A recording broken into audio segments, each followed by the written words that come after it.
Volume 3, Chapter. A very little quiet reflection was enough to satisfy Emma as to the nature of her agitation on hearing this news of Frank Churchill. She was soon convinced that it was not for herself she was feeling at all apprehensive or embarrassed. It was for him. Her own attachment had really subsided into a mere nothing. It was not worth thinking of. But if he, who had undoubtedly been always so much the most in love of the two, were to be returning with the same warmth of sentiment which he had taken away, it would be very distressing. If a separation of 2 months should not have cooled him, there were dangers and evils before her. Caution for him and for herself would be necessary. She did not mean to have her own affections entangled again, and it would be incumbent on her to avoid any encouragement of his. She wished she might be able to keep him from an absolute declaration. That would be so very painful a conclusion of their present acquaintance. And yet she could not help rather anticipating something decisive. She felt as if the spring would not pass without bringing a crisis, an event, a something to alter her present composed and tranquil state. It was not very long, though rather longer than Mr. Weston had foreseen, before she had the power of forming some opinion of Frank Churchill's feelings. The Enscombe family were not in town quite so soon as had been imagined, but he was at Highbury very soon afterwards. He rode down for a couple of hours. He could not yet do more, but as he came from Randalls immediately to Hartfield, she could then exercise all her quick observation and speedily determine how he was influenced and how she must act. They met with the utmost friendliness. There could be no doubt of his great pleasure in seeing her, but she had an almost instant doubt of his caring for her as he had done, of his feeling the same tenderness in the same degree. She watched him well. It was a clear thing he was less in love than he had been. Absence, with the conviction probably of her indifference, had produced this very natural and very desirable effect. He was in high spirits, as ready to talk and laugh as ever, and seemed delighted to speak of his former visit and recur to old stories. And he was not without agitation. It was not in his calmness that she read his comparative indifference. He was not calm. His spirits were evidently fluttered. There was restlessness about him. Lively as he was, it seemed a liveliness that did not satisfy himself. But what decided her belief on the subject was his staying only a quarter of an hour and hurrying away to make other calls in Highbury. He had seen a group of old acquaintance in the street as he passed. He had not stopped. He would not stop for more than a word. But he had the vanity to think they would be disappointed if he did not call, and much as he wished to stay longer at Hartfield, he must hurry off. She had no doubt as to his being less in love, but neither his agitated spirits nor his hurrying away seemed like a perfect cure, and she was rather inclined to think it implied a dread of her returning power and a discreet resolution of not trusting himself with her long. This was the only visit from Frank Churchill in the course of 10 days. He was often hoping, intending to come, but was always prevented. His aunt could not bear to have him leave her. Such was his own account at Randalls. If he were quite sincere, if he really tried to come, it was to be inferred that Mrs. Churchill's removal to London had been of no service to the wilful or nervous part of her disorder. That she was really ill was very certain. He had declared himself convinced of it at Randalls. Though much might be fancy, he could not doubt, when he looked back, that she was in a weaker state of health than she had been half a year ago. He did not believe it to proceed from anything that care and medicine might not remove, or at least that she might not have many years of existence before her, but he could not be prevailed on by all his father's doubts to say that her complaints were merely imaginary, or that she was as strong as ever. It soon appeared that London was not the place for her. She could not endure its noise. Her nerves were under continual irritation and suffering, and by the 10 days' end, her nephew's letter to Randalls communicated a change of plan. They were going to remove immediately to Richmond. Mrs. Churchill had been recommended to the medical skill of an eminent person there, and had otherwise a fancy for the place. A ready-furnished house in a favourite spot was engaged, and much benefit expected from the change. Emma heard that Frank wrote in the highest spirits of this arrangement, and seemed most fully to appreciate the blessing of having 2 months before him of such near neighbourhood to many dear friends, for the house was taken for May and June. She was told that now he wrote with the greatest confidence of being often with them, almost as often as he could even wish. Emma saw how Mr. Weston understood these joyous prospects. He was considering her as the source of all the happiness they offered. She hoped it was not so. 2 months must bring it to the proof. Mr. Weston's own happiness was indisputable. He was quite delighted. It was the very circumstance he could have wished for. Now it would be really having Frank in their neighbourhood. What were 9 miles to a young man? An hour's ride. He would be always coming over. The difference in that respect of Richmond and London was enough to make the whole difference of seeing him always and seeing him never. 16 miles. Nay, 18. It must be full 18 to Manchester Street was a serious obstacle. Were he ever able to get away, the day would be spent in coming and returning. There was no comfort in having him in London. He might as well be at Enscombe. But Richmond was the very distance for easy intercourse. Better than nearer, one good thing was immediately brought to a certainty by this removal, the ball at the Crown. It had not been forgotten before, but it had been soon acknowledged vain to attempt to fix a day. Now, however, it was absolutely to be. Every preparation was resumed, and very soon after the Churchills had removed to Richmond, a few lines from Frank, to say that his aunt felt already much better for the change, and that he had no doubt of being able to join them for 24 hours at any given time, induced them to name as early a day as possible. Mr. Weston's ball was to be a real thing. A very few tomorrows stood between the young people of Highbury and happiness. Mr. Woodhouse was resigned. The time of year lightened the evil to him. May was better for everything than February. Mrs. Bates was engaged to spend the evening at Hartfield. James had due notice, and he sanguinely hoped that neither dear little Henry nor dear little John would have anything the matter with them, while dear Emma were gone. Chapter 2. No misfortune occurred, again to prevent the ball. The day approached, the day arrived, and after a morning of some anxious watching, Frank Churchill, in all the certainty of his own self, reached Randalls before dinner, and everything was safe. No second meeting had there yet been between him and Emma. The room at the Crown was to witness it, but it would be better than a common meeting in a crowd. Mr. Weston had been so very earnest in his entreaties for her arriving there as soon as possible after themselves, for the purpose of taking her opinion as to the propriety and comfort of the rooms before any other persons came, that she could not refuse him, and must therefore spend some quiet interval in the young man's company. She was to convey Harriet, and they drove to the Crown in good time, the Randalls party just sufficiently before them. Frank Churchill seemed to have been on the watch, and though he did not say much, his eyes declared that he meant to have a delightful evening. They all walked about together to see that everything was as it should be, and within a few minutes were joined by the contents of another carriage, which Emma could not hear the sound of at first, without great surprise.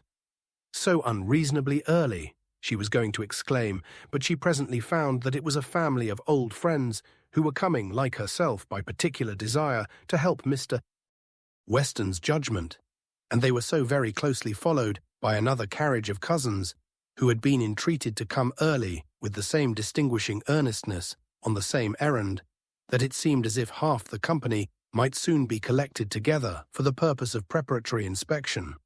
Emma perceived that her taste was not the only taste on which Mr. Weston depended, and felt that to be the favourite and intimate of a man who had so many intimates and confidants was not the very first distinction in the scale of vanity. She liked his open manners, but a little less of open-heartedness would have made him a higher character. General benevolence, but not general friendship, made a man what he ought to be. She could fancy such a man. The whole party walked about, and looked, and praised again, and then, having nothing else to do, formed a sort of half-circle round the fire, to observe in their various modes, till other subjects were started, that though May, a fire in the evening was still very pleasant. Emma found that it was not Mr. Weston's fault that the number of privy councillors was not yet larger. They had stopped at Mrs. Bates's door to offer the use of their carriage, but the aunt and niece were to be brought by the Eltons. Frank was standing by her, but not steadily. There was a restlessness which showed a mind not at ease. He was looking about, he was going to the door, he was watching for the sound of other carriages, impatient to begin or afraid of being always near her. Mrs. Elton was spoken of. "I think she must be here soon," said he. "I have a great curiosity to see Mrs. Elton. I have heard so much of her. It cannot be long, I think, before she comes." A carriage was heard. He was on the move immediately, but coming back, said, "I am forgetting that I am not acquainted with her. I have never seen either Mr. or Mrs. Elton. I have no business to put myself forward." Mr. and Mrs. Elton appeared, and all the smiles and the proprieties passed. "But Miss Bates and Miss Fairfax," said Mr. Weston, looking about. "We thought you were to bring them." The mistake had been slight. The carriage was sent for them now. Emma longed to know what Frank's first opinion of Mrs. Elton might be, how he was affected by the studied elegance of her dress and her smiles of graciousness. He was immediately qualifying himself to form an opinion, by giving her very proper attention after the introduction had passed. In a few minutes the carriage returned. Somebody talked of rain. "I will see that there are umbrellas, sir," said Frank to his father. "Miss Bates must not be forgotten." And away he went. Mr. Weston was following, but Mrs. Elton detained him, to gratify him by her opinion of his son, and so briskly did she begin that the young man himself, though by no means moving slowly, could hardly be out of hearing. "A very fine young man indeed, Mr. Weston. You know I candidly told you I should form my own opinion, and I am happy to say that I am extremely pleased with him. You may believe me, I never compliment. I think him a very handsome young man, and his manners are precisely what I like and approve. So truly the gentleman, without the least conceit or puppyism. You must know I have a vast dislike to puppies, quite a horror of them. They were never tolerated at Maple Grove. Neither Mr. Suckling nor me had ever any patience with them, and we used sometimes to say very cutting things. Selina, who is mild almost to a fault, bore with them much better." While she talked of his son, Mr. G. Weston's attention was chained, but when she got to Maple Grove, he could recollect that there were ladies just arriving to be attended to, and with happy smiles must hurry away. Mrs. Elton turned to Mrs. Weston. "I have no doubt of its being our carriage, with Miss Bates and Jane. Our coachman and horses are so extremely expeditious. I believe we drive faster than anybody. What a pleasure it is to send one's carriage for a friend. I understand you were so kind as to offer, but another time it will be quite unnecessary. You may be very sure I shall always take care of them." Miss Bates and Miss Fairfax, escorted by the two gentlemen, walked into the room, and Mrs. Elton seemed to think it as much her duty as Mrs. Weston's to receive them. Her gestures and movements might be understood by anyone who looked on like Emma, but her words, everybody's words, were soon lost under the incessant flow of Miss Bates, who came in talking, and had not finished her speech under many minutes after her being admitted into the circle at the fire. As the door opened, she was heard, "So very obliging of you. No rain at all, nothing to signify, I do not care for myself, quite thick shoes." And Jane declares, "Well," as soon as she was within the door, "well, this is brilliant indeed. This is admirable. Excellently contrived, upon my word. Nothing wanting. Could not have imagined it. So well lighted up. Jane, look. Did you ever see anything? Oh, Mr. Weston, you must really have had Aladdin's lamp. Good Mrs. Stokes would not know her own room again. I saw her as I came in. She was standing in the entrance. 'Oh, Mrs. Stokes,' said I, but I had not time for more. She was now met by Mrs. Weston. 'Very well, I thank you, ma'am.' 'I hope you are quite well.' 'Very happy to hear it.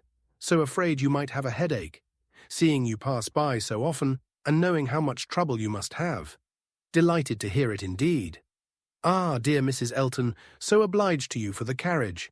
Excellent time. Jane and I quite ready. Did not keep the horses a moment. Most comfortable carriage. Oh, and I am sure our thanks are due to you, Mrs. Weston, on that score.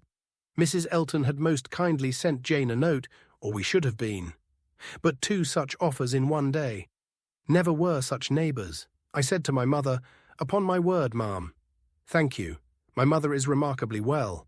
Gone to Mr. Woodhouse's, I made her take her shawl. For the evenings are not warm. Her large new shawl. Mrs. Dixon's wedding present. So kind of her to think of my mother. Bought at Weymouth, you know, Mr. Dixon's choice. There were 3 others, Jane says, which they hesitated about some time. Colonel Campbell rather preferred an olive. My dear Jane, are you sure you did not wet your feet? It was but a drop or 2, but I am so afraid. But Mr. Frank Churchill was so extremely, and there was a mat to step upon. I shall never forget his extreme politeness. Oh, Mr. Frank Churchill, I must tell you my mother's spectacles have never been in fault since. The rivet never came out again. My mother often talks of your good nature. Does not she, Jane? Do not we often talk of Mr. Frank Churchill? Ah, here's Miss Woodhouse. Dear Miss Woodhouse, how do you do? Very well, I thank you, quite well. This is meeting quite in fairyland. Such a transformation. Must not compliment, I know, eyeing Emma most complacently. That would be rude. But upon my word, Miss Woodhouse, you do look. How do you like Jane's hair? You are a judge. She did it all herself. Quite wonderful how she does her hair. No hairdresser from London, I think, could. Ah, Dr. Hughes, I declare, and Mrs. Hughes. Must go and speak to Dr. and Mrs. Hughes for a moment. How do you do? How do you do? Very well, I thank you. This is delightful, is not it? Where's dear Mr. Richard? Oh, there he is. Don't disturb him. Much better employed talking to the young ladies. How do you do, Mr. Richard? I saw you the other day as you rode through the town, Mrs. Otway, I protest, and good Mr. Otway, and Miss Otway, and Miss Caroline. Such a host of friends, and Mr. George and Mr. Arthur. How do you do? How do you all do? Quite well, I am much obliged to you, never better. Don't I hear another carriage? Who can this be? Very likely the worthy Coles. Upon my word, this is charming to be standing about among such friends, and such a noble fire.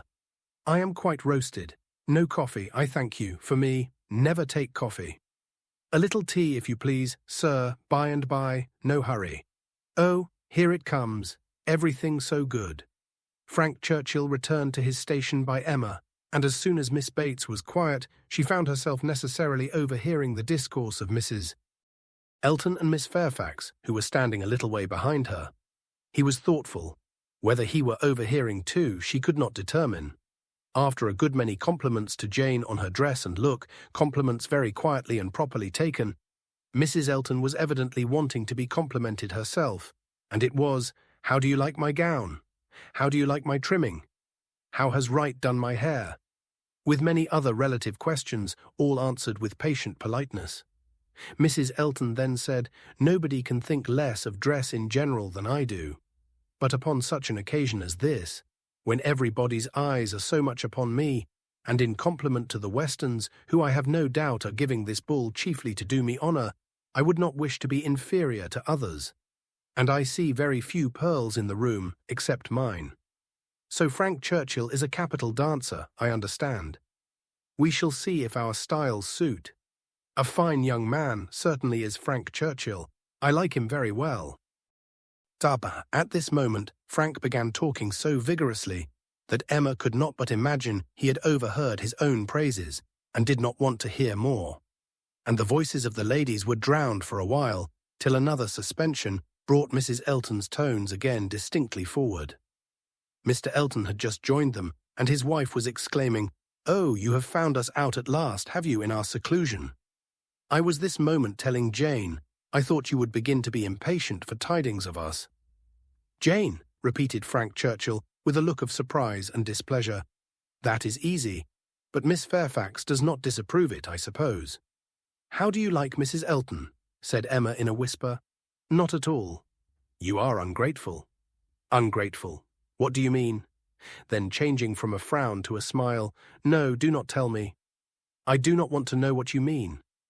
Where is my father? When are we to begin dancing?" Emma could hardly understand him. He seemed in an odd humour. He walked off to find his father, but was quickly back again with both Mr. and Mrs. Weston. He had met with them in a little perplexity, which must be laid before Emma. It had just occurred to Mrs. Weston that Mrs. Elton must be asked to begin the ball, that she would expect it, which interfered with all their wishes of giving Emma that distinction. Emma heard the sad truth with fortitude. "And what are we to do for a proper partner for her?" said Mr. Weston. "She will think Frank ought to ask her." Frank turned instantly to Emma to claim her former promise and boasted himself an engaged man, which his father looked his most perfect approbation of, and it then appeared that Mrs. Weston was wanting him to dance with Mrs. Elton himself, and that their business was to help to persuade him into it, which was done pretty soon. Mr. Weston and Mrs. Elton led the way. Mr. Frank Churchill and Miss Woodhouse followed. Emma must submit to stand second to Mrs. Elton, though she had always considered the ball as peculiarly for her. It was almost enough to make her think of marrying. Mrs. Elton had undoubtedly the advantage, at this time, in vanity completely gratified, for though she had intended to begin with Frank Churchill, she could not lose by the change. Mr. Weston might be his son's superior. In spite of this little rub, however, Emma was smiling with enjoyment, delighted to see the respectable length of the set as it was forming, and to feel that she had so many hours of unusual festivity before her. She was more disturbed by Mr. Knightley's not dancing than by anything else. There he was, among the standers-by, where he ought not to be. He ought to be dancing, not classing himself with the husbands and fathers and whist players who were pretending to feel an interest in the dance till their rubbers were made up, so young as he looked. He could not have appeared to greater advantage perhaps anywhere than where he had placed himself. His tall, firm, upright figure, among the bulky forms and stooping shoulders of the elderly men, was such as Emma felt must draw everybody's eyes, and, excepting her own partner, there was not one among the whole row of young men who could be compared with him. He moved a few steps nearer, and those few steps were enough to prove in how gentlemanlike a manner, with what natural grace he must have danced, would he but take the trouble. Whenever she caught his eye, she forced him to smile, but in general he was looking grave. She wished he could love a ballroom better, and could like Frank Churchill better. He seemed often observing her. She must not flatter herself that he thought of her dancing, but if he were criticizing her behavior, she did not feel afraid. There was nothing like flirtation between her and her partner. They seemed more like cheerful, easy friends than lovers. That Frank Churchill thought less of her than he had done was indubitable. The ball proceeded pleasantly. The anxious cares, the incessant attentions of Mrs. Weston were not thrown away. Everybody seemed happy, and the praise of being a delightful ball, which is seldom bestowed till after a ball has ceased to be, was repeatedly given in the very beginning of the existence of this. Of very important, very recordable events, it was not more productive than such meetings usually are. There was one, however, which Emma thought something of. The 2 last dances before supper were begun, and Harriet had no partner, the only young lady sitting down, and so equal had been hitherto the number of dancers that how there could be anyone disengaged was the wonder. But Emma's wonder lessened soon afterwards on seeing Mr. Elton sauntering about. He would not ask Harriet to dance if it were possible to be avoided. She was sure he would not, and she was expecting him every moment to escape into the card-room. Escape, however, was not his plan. He came to the part of the room where the sitters-by were collected, spoke to some, and walked about in front of them, as if to show his liberty and his resolution of maintaining it. He did not omit being sometimes directly before Miss Smith, or speaking to those who were close to her. Emma saw it. She was not yet dancing. She was working her way up from the bottom, and had therefore leisure to look around, and by only turning her head a little, she saw it all. When she was halfway up the set, the whole group were exactly behind her, and she would no longer allow her eyes to watch. But Mr. Elton was so near that she heard every syllable of a dialogue which just then took place between him and Mrs. Weston, and she perceived that his wife, who was standing immediately above her, was not only listening also, but even encouraging him by significant glances. The kind-hearted, gentle Mrs. Weston had left her seat to join him and say, "Do not you dance, Mr. Elton?" To which his prompt reply was, "Most readily, Mrs. Weston, if you will dance with me." "Me? Oh, no. I would get you a better partner than myself. I am no dancer."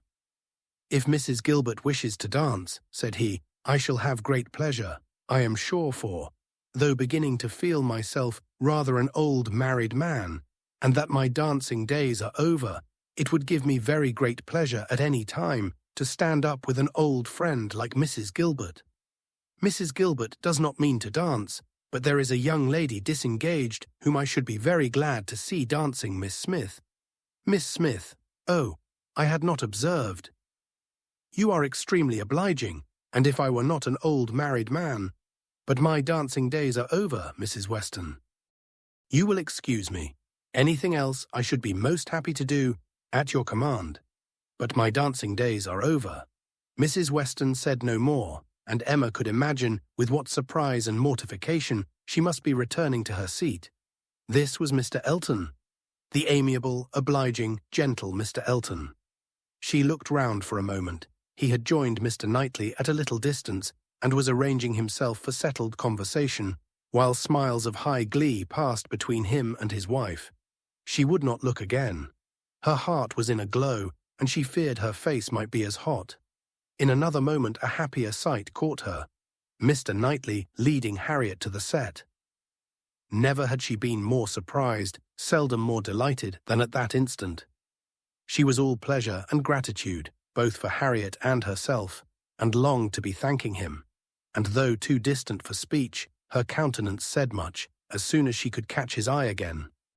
His dancing proved to be just what she had believed it, extremely good, and Harriet would have seemed almost too lucky if it had not been for the cruel state of things before, and for the very complete enjoyment and very high sense of the distinction which her happy features announced.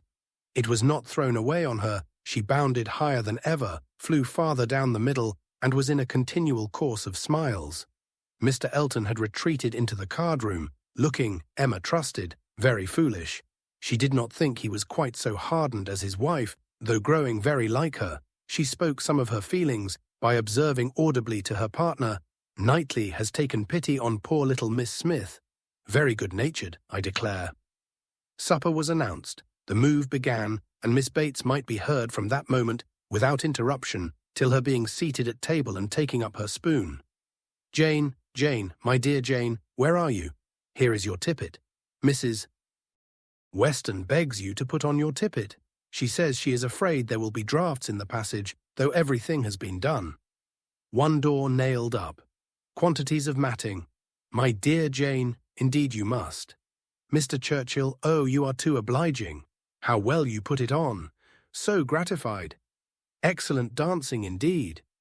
Yes, my dear, I ran home, as I said I should, to help Grandmamma to bed, and got back again, and nobody missed me. I set off without saying a word, just as I told you. Grandmamma was quite well, had a charming evening with Mr. Woodhouse, a vast deal of chat and backgammon. Tea was made downstairs, biscuits and baked apples and wine before she came away.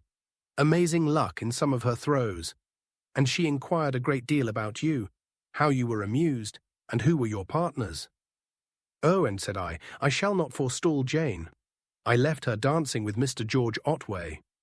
She will love to tell you all about it herself tomorrow. Her first partner was Mr. Elton. I do not know who will ask her next, perhaps Mr. William Cox. My dear sir, you are too obliging. Is there nobody you would not rather? I am not helpless. Sir, you are most kind. Upon my word, Jane on one arm and me on the other.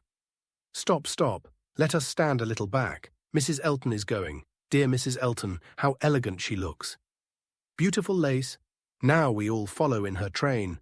Quite the queen of the evening. Well, here we are at the passage. 2 steps, Jane. Take care of the 2 steps. Oh, no, there is but one. Well, I was persuaded there were 2. How very odd. I was convinced there were 2, and there is but one. I never saw anything equal to the comfort and style candles everywhere. I was telling you of your grandmamma, Jane. There was a little disappointment. The baked apples and biscuits, excellent in their way, you know, but there was a delicate fricassee of sweetbread and some asparagus brought in at first, and good Mr. Woodhouse, not thinking the asparagus quite boiled enough, sent it all out again. Now there is nothing grandmamma loves better than sweetbread and asparagus, so she was rather disappointed, but we agreed we would not speak of it to anybody, for fear of its getting round to dear Miss Woodhouse, who would be so very much concerned. Well, this is brilliant. I am all amazement. Could not have supposed anything. Such elegance and profusion. I have seen nothing like it since. Well, where shall we sit? Where shall we sit? Anywhere, so that Jane is not in a draught. Where I sit is of no consequence. Oh, do you recommend this side? Well, I am sure, Mr. Churchill, only it seems too good, but just as you please. What you direct in this house cannot be wrong. Dear Jane, how shall we ever recollect half the dishes for grandmamma? Soup too. Bless me, I should not be helped so soon, but it smells most excellent, and I cannot help beginning. Emma had no opportunity of speaking to Mr. Knightley till after supper, but when they were all in the ballroom again, her eyes invited him irresistibly to come to her and be thanked. He was warm in his reprobation of Mr. Elton's conduct. It had been unpardonable rudeness. And Mrs. Elton's looks also received the due share of censure. They aimed at wounding more than Harriet, said he. Emma, why is it that they are your enemies? He looked with smiling penetration, and on receiving no answer, added, She ought not to be angry with you, I suspect, whatever he may be. To that surmise you say nothing, of course, but confess, Emma, that you did want him to marry Harriet.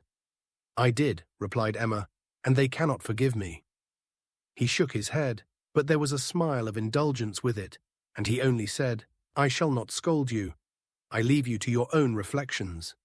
Can you trust me with such flatterers? Does my vain spirit ever tell me I am wrong? Not your vain spirit, but your serious spirit. If one leads you wrong, I am sure the other tells you of it. I do own myself to have been completely mistaken in Mr. Elton. There is a littleness about him which you discovered, and which I did not. And I was fully convinced of his being in love with Harriet. It was through a series of strange blunders. And in return for your acknowledging so much, I will do you the justice to say that you would have chosen for him better than he has chosen for himself. Harriet Smith has some first-rate qualities which Mrs. Elton is totally without. An unpretending, single-minded, artless girl, infinitely to be preferred by any man of sense and taste to such a woman as Mrs. Elton. I found Harriet more conversable than I expected. Emma was extremely gratified. They were interrupted by the bustle of Mr. Weston calling on everybody to begin dancing again. Come, Miss Woodhouse, Miss Otway, Miss Fairfax, what are you all doing?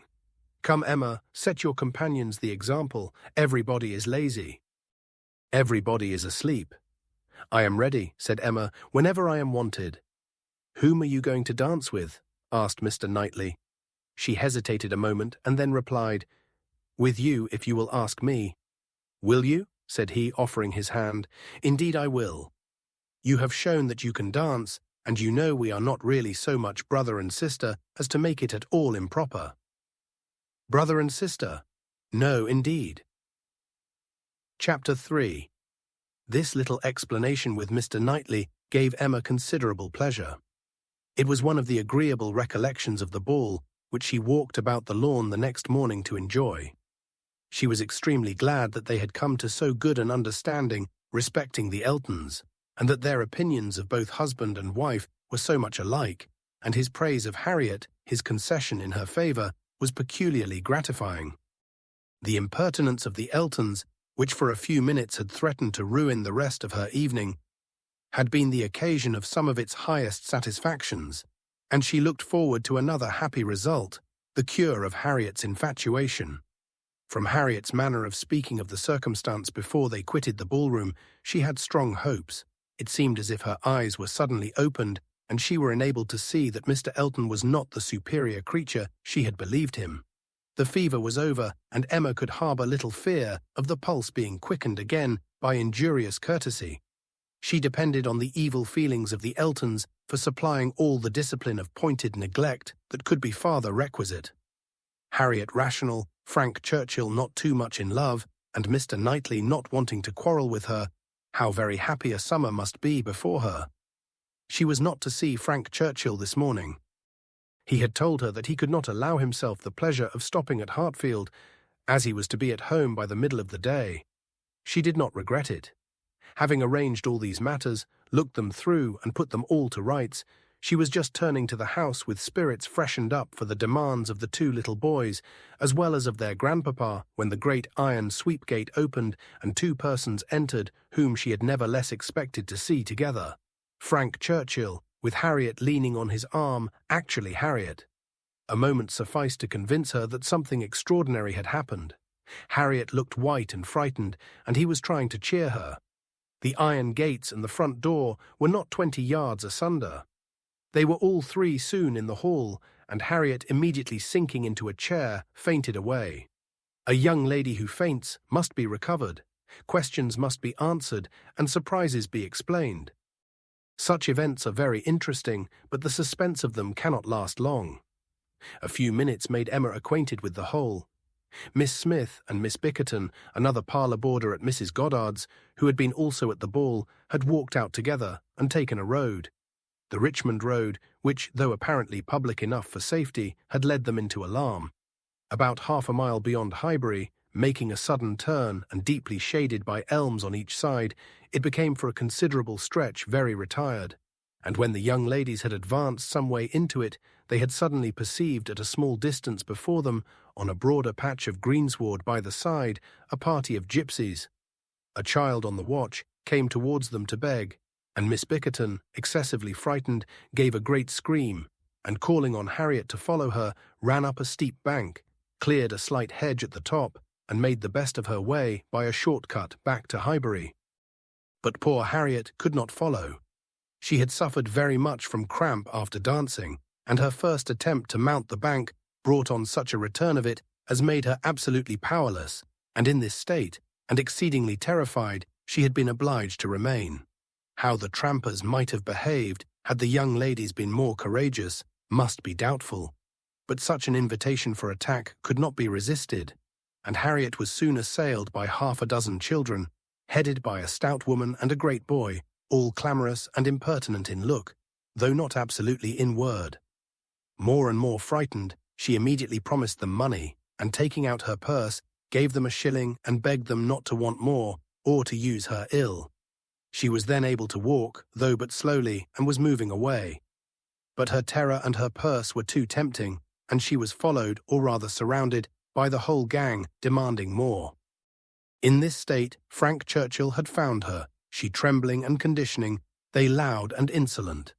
By a most fortunate chance, his leaving Highbury had been delayed so as to bring him to her assistance at this critical moment. The pleasantness of the morning had induced him to walk forward, and leave his horses to meet him by another road, a mile or two beyond Highbury, and happening to have borrowed a pair of scissors the night before of Miss Bates, and to have forgotten to restore them, he had been obliged to stop at her door and go in for a few minutes. He was therefore later than he had intended, and being on foot was unseen by the whole party till almost close to them. The terror which the woman and boy had been creating in Harriet was then their own portion. He had left them completely frightened, and Harriet, eagerly clinging to him and hardly able to speak, had just strength enough to reach Hartfield before her spirits were quite overcome. It was his idea to bring her to Hartfield. He had thought of no other place. This was the amount of the whole story, of his communication and of Harriet's as soon as she had recovered her senses and speech. He dared not stay longer than to see her well. These several delays left him not another minute to lose, and Emma engaging to give assurance of her safety to Mrs. Goddard, and notice of there being such a set of people in the neighbourhood to Mr. Knightley, he set off with all the grateful blessings that she could utter for her friend and herself. Such an adventure as this, a fine young man and a lovely young woman thrown together in such a way, could hardly fail of suggesting certain ideas to the coldest heart and the steadiest brain. So Emma thought, at least. Could a linguist, could a grammarian, could even a mathematician have seen what she did, have witnessed their appearance together, and heard their history of it, without feeling that circumstances had been at work to make them peculiarly interesting to each other? How much more must an imaginist, like herself, be on fire with speculation and foresight, especially with such a groundwork of anticipation as her mind had already made? It was a very extraordinary thing. Nothing of the sort had ever occurred before to any young ladies in the place, within her memory. No rencontre, no alarm of the kind. And now it had happened to the very person, and at the very hour when the other very person was chancing to pass by to rescue her. It certainly was very extraordinary. And knowing, as she did, the favourable state of mind of each at this period, it struck her the more. He was wishing to get the better of his attachment to herself, she just recovering from her mania for Mr. Elton. It seemed as if everything united to promise the most interesting consequences. It was not possible that the occurrence should not be strongly recommending each to the other. In the few minutes' conversation which she had yet had with him, while Harriet had been partially insensible, he had spoken of her terror, her naivete, her fervour, as she seized and clung to his arm with a sensibility amused and delighted, and just at last, after Harriet's own account had been given, he had expressed his indignation at the abominable folly of Miss Bickerton in the warmest terms. Everything was to take its natural course, however, neither impelled nor assisted. She would not stir a step nor drop a hint. No, she had had enough of interference. There could be no harm in a scheme, a mere passive scheme. It was no more than a wish. Beyond it she would on no account proceed. Emma's first resolution was to keep her father from the knowledge of what had passed, aware of the anxiety and alarm it would occasion, but she soon felt that concealment must be impossible. Within half an hour it was known all over Highbury. It was the very event to engage those who talk most, the young and the low, and all the youth and servants in the place were soon in the happiness of frightful news. The last night's ball seemed lost in the gipsies. Poor Mr. Woodhouse trembled as he sat, and, as Emma had foreseen, would scarcely be satisfied without their promising never to go beyond the shrubbery again. It was some comfort to him that many inquiries after himself and Miss Woodhouse, for his neighbours knew that he loved to be inquired after, as well as Miss Smith, were coming in during the rest of the day, and he had the pleasure of returning for answer that they were all very indifferent. Which, though not exactly true, for she was perfectly well, and Harriet not much otherwise, Emma would not interfere with. She had an unhappy state of health in general for the child of such a man, for she hardly knew what indisposition was, and if he did not invent illnesses for her, she could make no figure in a message. The gipsies did not wait for the operations of justice. They took themselves off in a hurry.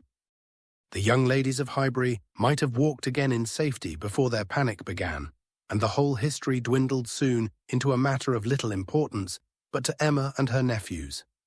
In her imagination, it maintained its ground, and Henry and John were still asking every day for the story of Harriet and the gipsies, and still tenaciously setting her right if she varied in the slightest particular from the original recital. Chapter 4. A very few days had passed after this adventure, when Harriet came one morning to Emma with a small parcel in her hand, and after sitting down and hesitating, thus began, "Miss Woodhouse, if you are at leisure, I have something that I should like to tell you, a sort of confession to make, and then, you know, it will be over." Emma was a good deal surprised, but begged her to speak. There was a seriousness in Harriet's manner which prepared her, quite as much as her words, for something more than ordinary. "It is my duty, and I am sure it is my wish," she continued, "to have no reserves with you on this subject. As I am happily quite an altered creature in one respect, it is very fit that you should have the satisfaction of knowing it. I do not want to say more than is necessary. I am too much ashamed of having given way as I have done, and I dare say you understand me." "Yes," said Emma, "I hope I do." "How I could so long a time be fancying myself," cried Harriet warmly, "it seems like madness. I can see nothing at all extraordinary in him now. I do not care whether I meet him or not, except that of the two I had rather not see him, and indeed I would go any distance round to avoid him. But I do not envy his wife in the least. I neither admire her nor envy her, as I have done. She is very charming, I dare say, and all that, but I think her very ill-tempered and disagreeable. I shall never forget her look the other night. However, I assure you, Miss Woodhouse, I wish her no evil. No, let them be ever so happy together. It will not give me another moment's pang. And to convince you that I have been speaking truth, I am now going to destroy what I ought to have destroyed long ago, what I ought never to have kept. I know that very well," blushing as she spoke. However, now I will destroy it all, and it is my particular wish to do it in your presence, that you may see how rational I am grown. Cannot you guess what this parcel holds? Said she with a conscious look. Not the least in the world. Did he ever give you anything? No, I cannot call them gifts, but they are things that I have valued very much. She held the parcel towards her, and Emma read the words, "Most precious treasures" on the top. Her curiosity was greatly excited. Harriet unfolded the parcel, and she looked on with impatience. Within abundance of silver paper was a pretty little Tunbridge ware box, which Harriet opened. It was well lined with the softest cotton, but excepting the cotton, Emma saw only a small piece of court plaister. "Now," said Harriet, "you must recollect." "No, indeed I do not." "Dear me, I should not have thought it possible you could forget what passed in this very room about court plaister, one of the very last times we ever met in it. It was but a very few days before I had my sore throat, just before Mr. and Mrs. John Knightley came. I think the very evening. Do not you remember his cutting his finger with your new penknife, and your recommending court plaister? But as you had none about you, and knew I had, you desired me to supply him, and so I took mine out and cut him a piece. But it was a great deal too large, and he cut it smaller, and kept playing some time with what was left, before he gave it back to me. And so then, in my nonsense, I could not help making a treasure of it, so I put it by never to be used, and looked at it now and then as a great treat."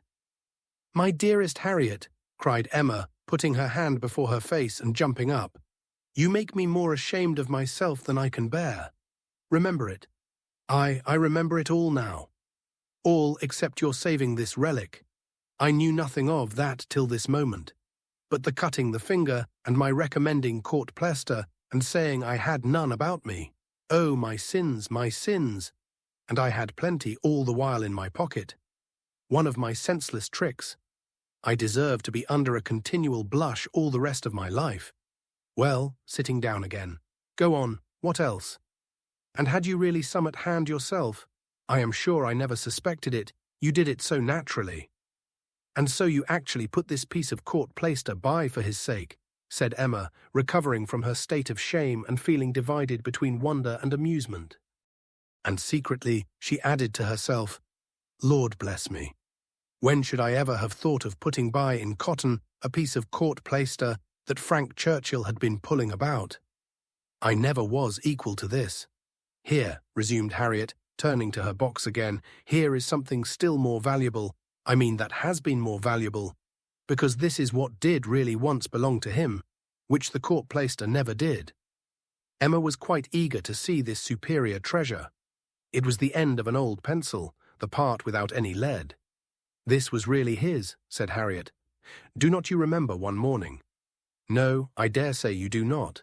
But one morning I forget exactly the day, but perhaps it was the Tuesday or Wednesday before that evening, he wanted to make a memorandum in his pocket-book. It was about spruce beer. Mr. Knightley had been telling him something about brewing spruce beer, and he wanted to put it down. But when he took out his pencil, there was so little lead that he soon cut it all away. And it would not do, so you lent him another. And this was left upon the table as good for nothing. But I kept my eye on it, and as soon as I dared, caught it up, and never parted with it again from that moment." "I do remember it," cried Emma. "I perfectly remember it. Talking about spruce beer." "Oh yes, Mr. Knightley and I both saying we liked it, and Mr. Elton's seeming resolved to learn to like it too. I perfectly remember it. Stop, Mr. Knightley was standing just here, was not he? I have an idea he was standing just here. Ah, I do not know. I cannot recollect. It is very odd, but I cannot recollect. Mr. Elton was sitting here, I remember, much about where I am now. Well, go on. Oh, that's all. I have nothing more to show you, or to say, except that I am now going to throw them both behind the fire, and I wish you to see me do it. My poor dear Harriet. And have you actually found happiness in treasuring up these things?" "Yes, simpleton as I was, but I am quite ashamed of it now, and wish I could forget as easily as I can burn them. It was very wrong of me, you know, to keep any remembrances after he was married. I knew it was but had not resolution enough to part with them. "But, Harriet, is it necessary to burn the court plaister? I have not a word to say for the bit of old pencil, but the court plaister might be useful." "I shall be happier to burn it," replied Harriet. "It has a disagreeable look to me. I must get rid of everything. There it goes, and there is an end, thank heaven, of Mr. Elton." And when, thought Emma, will there be a beginning of Mr. Churchill? She had soon afterwards reason to believe that the beginning was already made, and could not but hope that the gipsy, though she had told no fortune, might be proved to have made Harriet's. About a fortnight after the alarm, they came to a sufficient explanation, and quite undesignedly. Emma was not thinking of it at the moment, which made the information she received more valuable. She merely said, in the course of some trivial chat, "Well, Harriet, whenever you marry I would advise you to do so, and thought no more of it, till after a minute's silence she heard Harriet say in a very serious tone, "I shall never marry." Emma then looked up, and immediately saw how it was, and after a moment's debate as to whether it should pass unnoticed or not, replied, "Never marry. This is a new resolution. It is one that I shall never change, however." After another short hesitation, "I hope it does not proceed from, I hope it is not in compliment to Mr. Elton?" "Mr. Elton, indeed!" cried Harriet indignantly. "Oh, no," and Emma could just catch the words, "so superior to Mr. Elton." She then took a longer time for consideration. Should she proceed no farther? Should she let it pass and seem to suspect nothing? Perhaps Harriet might think her cold or angry if she did, or perhaps if she were totally silent, it might only drive Harriet into asking her to hear too much. And against anything like such an unreserve as had been, such an open and frequent discussion of hopes and chances, she was perfectly resolved. She believed it would be wiser for her to say and know at once all that she meant to say and know. Plain dealing was always best. She had previously determined how far she would proceed on any application of the sort, and it would be safer for both to have the judicious law of her own brain laid down with speed. She was decided, and thus spoke, "Harriet, I will not affect to be in doubt of your meaning. Your resolution, or rather your expectation of never marrying, results from an idea that the person whom you might prefer would be too greatly your superior in situation to think of you. Is not it so? Oh, Miss Woodhouse, believe me, I have not the presumption to suppose. Indeed, I am not so mad. But it is a pleasure to me to admire him at a distance and to think of his infinite superiority to all the rest of the world, with the gratitude, wonder, and veneration which are so proper, in me especially. I am not at all surprised at you, Harriet. The service he rendered you was enough to warm your heart." Service! Oh, it was such an inexpressible obligation. The very recollection of it, and all that I felt at the time when I saw him coming, his noble look and my wretchedness before. Such a change, in one moment such a change, from perfect misery to perfect happiness. It is very natural, and it is honourable. Yes, honourable, I think, to choose so well and so gratefully. But that it will be a fortunate preference is more than I can promise. I do not advise you to give way to it, Harriet. I do not by any means engage for its being returned. Consider what you are about. Perhaps it will be wisest in you to check your feelings while you can. At any rate, do not let them carry you far, unless you are persuaded of his liking you. Be observant of him. Let his behaviour be the guide of your sensations. I give you this caution now, because I shall never speak to you again on the subject. I am determined against all interference. Henceforward I know nothing of the matter. Let no name ever pass our lips. We were very wrong before. We will be cautious now. He is your superior, no doubt, and there do seem objections and obstacles of a very serious nature. But yet, Harriet, more wonderful things have taken place. There have been matches of greater disparity. But take care of yourself. I would not have you too sanguine, though, however it may end, be assured your raising your thoughts to him is a mark of good taste which I shall always know how to value." Harriet kissed her hand in silent and submissive gratitude. Emma was very decided in thinking such an attachment no bad thing for her friend. Its tendency would be to raise and refine her mind, and it must be saving her from the danger of degradation. Chapter 5. In this state of schemes and hopes and connivance, June opened upon Hartfield. To Highbury in general, it brought no material change. The Eltons were still talking of a visit from the Sucklings, and of the use to be made of their barouche landau, and Jane Fairfax was still at her grandmother's, and as the return of the Campbells from Ireland was again delayed, and August, instead of midsummer, fixed for it, she was likely to remain there full 2 months longer, provided at least she were able to defeat Mrs. Elton's activity in her service and save herself from being hurried into a delightful situation against her will. Mr. Knightley, who, for some reason best known to himself, had certainly taken an early dislike to Frank Churchill, was only growing to dislike him more. He began to suspect him of some double dealing in his pursuit of Emma. That Emma was his object appeared indisputable. Everything declared it: his own attentions, his father's hints, his mother-in-law's guarded silence. It was all in unison. Words, conduct, discretion and indiscretion told the same story. But while so many were devoting him to Emma, and Emma herself making him over to Harriet, Mr. Knightley began to suspect him of some inclination to trifle with Jane Fairfax. He could not understand it, but there were symptoms of intelligence between them. He thought so at least. Symptoms of admiration on his side, which, having once observed, he could not persuade himself to think entirely void of meaning, however he might wish to escape any of Emma's errors of imagination. She was not present when the suspicion first arose. He was dining with the Randalls family and Jane at the Eltons, and he had seen a look, more than a single look, at Miss Fairfax, which from the admirer of Miss Woodhouse seemed somewhat out of place. When he was again in their company, he could not help remembering what he had seen, nor could he avoid observations which, unless it were like Cowper and his fire at twilight, myself creating what I saw, brought him yet stronger suspicion of there being a something of private liking, of private understanding even, between Frank Churchill and Jane. He had walked up one day after dinner, as he very often did, to spend his evening at Hartfield. Emma and Harriet were going to walk.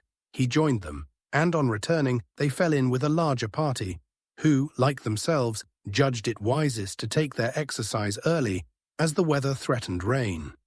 Mr. and Mrs. Weston and their son, Miss Bates and her niece, who had accidentally met.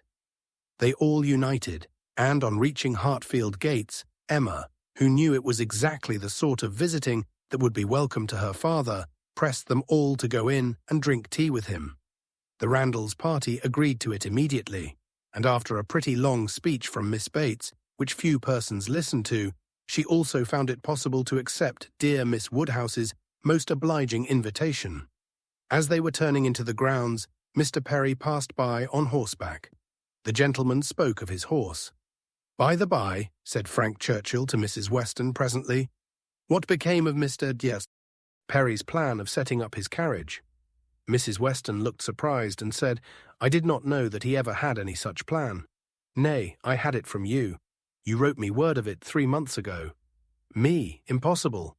"Indeed you did. I remember it perfectly. You mentioned it as what was certainly to be very soon. Mrs. Perry had told somebody and was extremely happy about it. It was owing to her persuasion, as she thought his being out in bad weather did him a great deal of harm. You must remember it now. Upon my word, I never heard of it till this moment. Never. Really, never.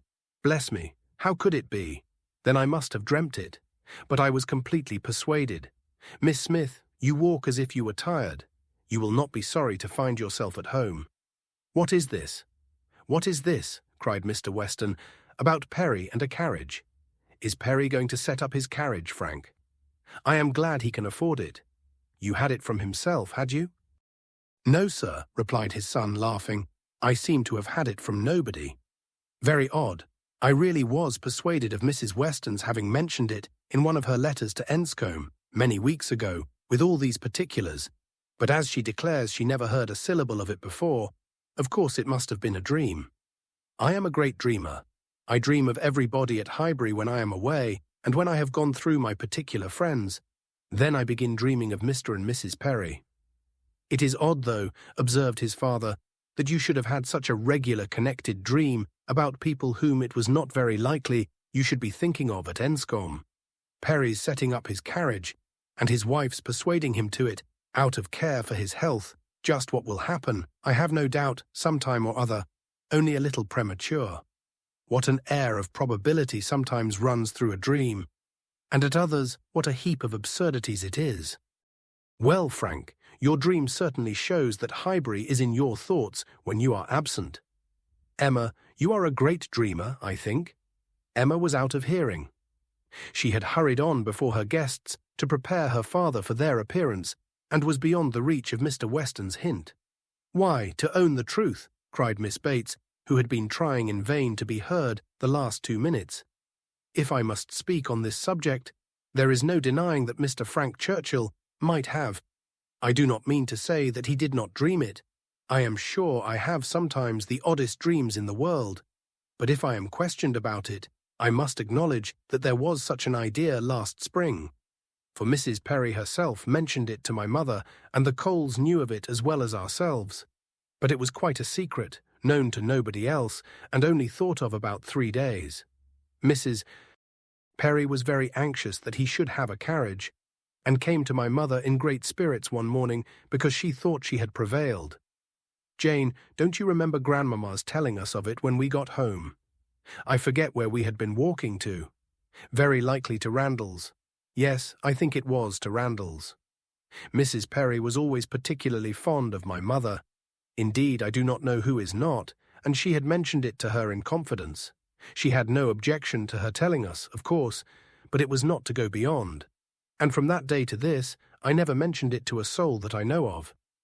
At the same time, I will not positively answer for my having never dropped a hint, because I know I do sometimes pop out a thing before I am aware. I am a talker, you know. I am rather a talker, and now and then I have let a thing escape me which I should not. I am not like Jane. I wish I were. I will answer for it she never betrayed the least thing in the world. Where is she?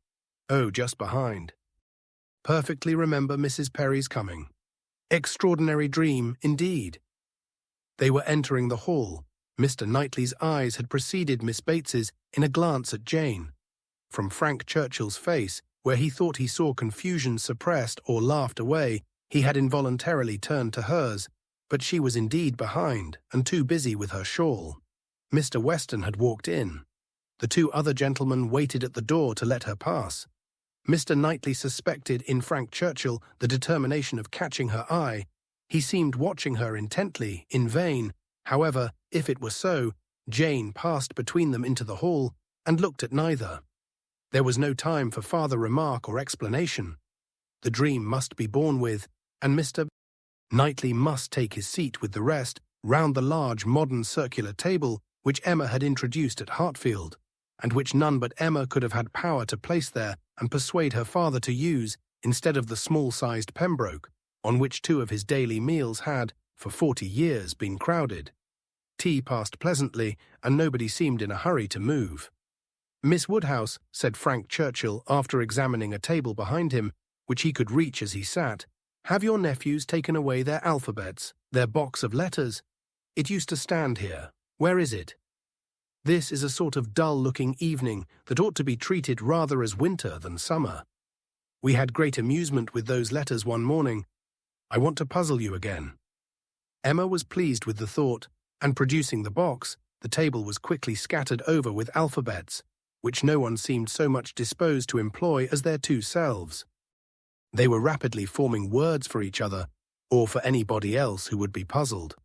The quietness of the game made it particularly eligible for Mr. Woodhouse, who had often been distressed by the more animated sort, which Mr. Weston had occasionally introduced, and who now sat happily occupied in lamenting, with tender melancholy, over the departure of the poor little boys, or in fondly pointing out, as he took up any stray letter near him, how beautifully Emma had written it.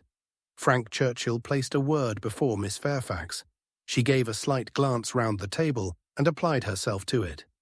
Frank was next to Emma, Jane opposite to them, and Mr. Knightley so placed as to see them all. And it was his object to see as much as he could, with as little apparent observation. The word was discovered, and with a faint smile pushed away, If meant to be immediately mixed with the others and buried from sight, she should have looked on the table instead of looking just across, for it was not mixed, and Harriet, eager after every fresh word and finding out none, directly took it up and fell to work. She was sitting by Mr. Knightley and turned to him for help. The word was blunder, and as Harriet exultingly proclaimed it, there was a blush on Jane's cheek which gave it a meaning not otherwise ostensible. Mr. Knightley connected it with the dream, but how it could all be was beyond his comprehension. How the delicacy, the discretion of his favourite could have been so lain asleep. He feared there must be some decided involvement. Disingenuousness and double-dealing seemed to meet him at every turn. These letters were but the vehicle for gallantry and trick. It was a child's play, chosen to conceal a deeper game on Frank Churchill's part. With great indignation did he continue to observe him. With great alarm and distrust to observe also his two blinded companions. He saw a short word prepared for Emma and given to her with a look sly and demure. He saw that Emma had soon made it out and found it highly entertaining, though it was something which she judged it proper to appear to censure, for she said, "Nonsense, for shame." He heard Frank Churchill next say, with a glance towards Jane, "I will give it to her, shall I?" and as clearly heard Emma opposing it with eager laughing warmth. "No, no, you must not. You shall not indeed." It was done, however.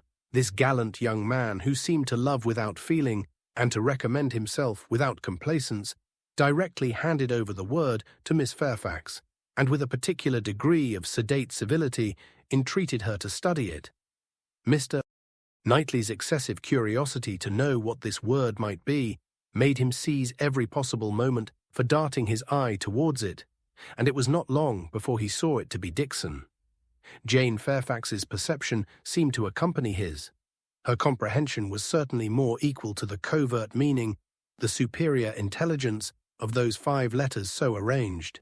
She was evidently displeased, looked up and seeing herself watched, blushed more deeply than he had ever perceived her, and saying only, "I did not know that proper names were allowed," pushed away the letters with even an angry spirit, and looked resolved to be engaged by no other word that could be offered. Her face was averted from those who had made the attack and turned towards her aunt. "Aye, very true, my dear," cried the latter, though Jane had not spoken a word. "I was just going to say the same thing. It is time for us to be going indeed. The evening is closing in, and Grandmamma will be looking for us." "My dear sir, you are too obliging. We really must wish you good night."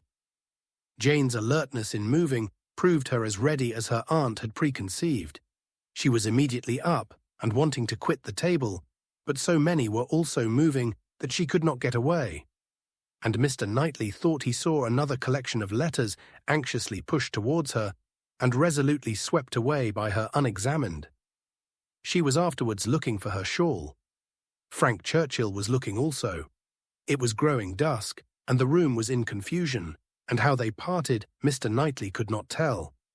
He remained at Hartfield after all the rest, his thoughts full of what he had seen, so full that when the candles came to assist his observations, he must, yes, he certainly must, as a friend, an anxious friend, give Emma some hint, ask her some question. He could not see her in a situation of such danger without trying to preserve her. It was his duty. "Pray, Emma," said he, "may I ask in what lay the great amusement, the poignant sting of the last word given to you and Miss Fairfax? I saw the word, and am curious to know how it could be so very entertaining to the one and so very distressing to the other." Emma was extremely confused. She could not endure to give him the true explanation, for though her suspicions were by no means removed, she was really ashamed of having ever imparted them. "Oh," she cried in evident embarrassment, "it all meant nothing, a mere joke among ourselves." "The joke," he replied gravely, "seemed confined to you and Mr. Churchill." He had hoped she would speak again, but she did not. She would rather busy herself about anything than speak. He sat a little while in doubt. A variety of evils crossed his mind. Interference, fruitless interference. Emma's confusion and the acknowledged intimacy seemed to declare her affection engaged. Yet he would speak. He owed it to her, to risk anything that might be involved in an unwelcome interference rather than her welfare, to encounter anything rather than the remembrance of neglect in such a cause. "My dear Emma," said he at last with earnest kindness, "do you think you perfectly understand the degree of acquaintance between the gentleman and lady we have been speaking of? Between Mr. Frank Churchill and Miss Fairfax?" "Oh yes, perfectly." "Why do you make a doubt of it? Have you never at any time had reason to think that he admired her, or that she admired him?" "Never, never," she cried with a most open eagerness. "Never for the 20th part of a moment did such an idea occur to me. And how could it possibly come into your head? I have lately imagined that I saw symptoms of attachment between them, certain expressive looks, which I did not believe meant to be public. Oh, you amuse me excessively. I am delighted to find that you can vouchsafe to let your imagination wander. But it will not do. Very sorry to check you in your first essay.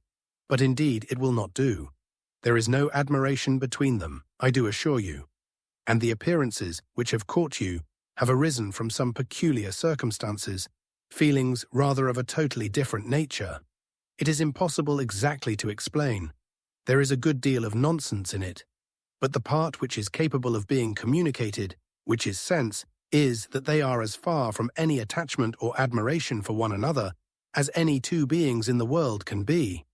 That is, I presume it to be so on her side, and I can answer for its being so on his.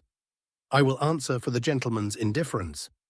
She spoke with a confidence which staggered, with a satisfaction which silenced Mr. Knightley. She was in gay spirits, and would have prolonged the conversation, wanting to hear the particulars of his suspicions, every look described, and all the wheres and hows of a circumstance which highly entertained her. But his gaiety did not meet hers. He found he could not be useful, and his feelings were too much irritated for talking. That he might not be irritated into an absolute fever by the fire which Mr. Woodhouse's tender habits required almost every evening throughout the year, he soon afterwards took a hasty leave and walked home to the coolness and solitude of Donwell Abbey. Chapter 6. After being long fed with hopes of a speedy visit from Mr. and Mrs. Suckling, the Highbury world were obliged to endure the mortification of hearing that they could not possibly come till the autumn. No such importation of novelties could enrich their intellectual stores at present. In the daily interchange of news, they must be again restricted to the other topics with which for a while the Sucklings' coming had been united, such as the last accounts of Mrs. Churchill, whose health seemed every day to supply a different report, and the situation of Mrs. Weston, whose happiness it was to be hoped might eventually be as much increased by the arrival of a child as that of all her neighbours was by the approach of it. Mrs. Elton was very much disappointed. It was the delay of a great deal of pleasure and parade. Her introductions and recommendations must all wait, and every projected party be still only talked of. So she thought at first, but a little consideration convinced her that everything need not be put off. Why should not they explore to Box Hill, though the Sucklings did not come? They could go there again with them in the autumn. It was settled that they should go to Box Hill. That there was to be such a party had been long generally known. It had even given the idea of another.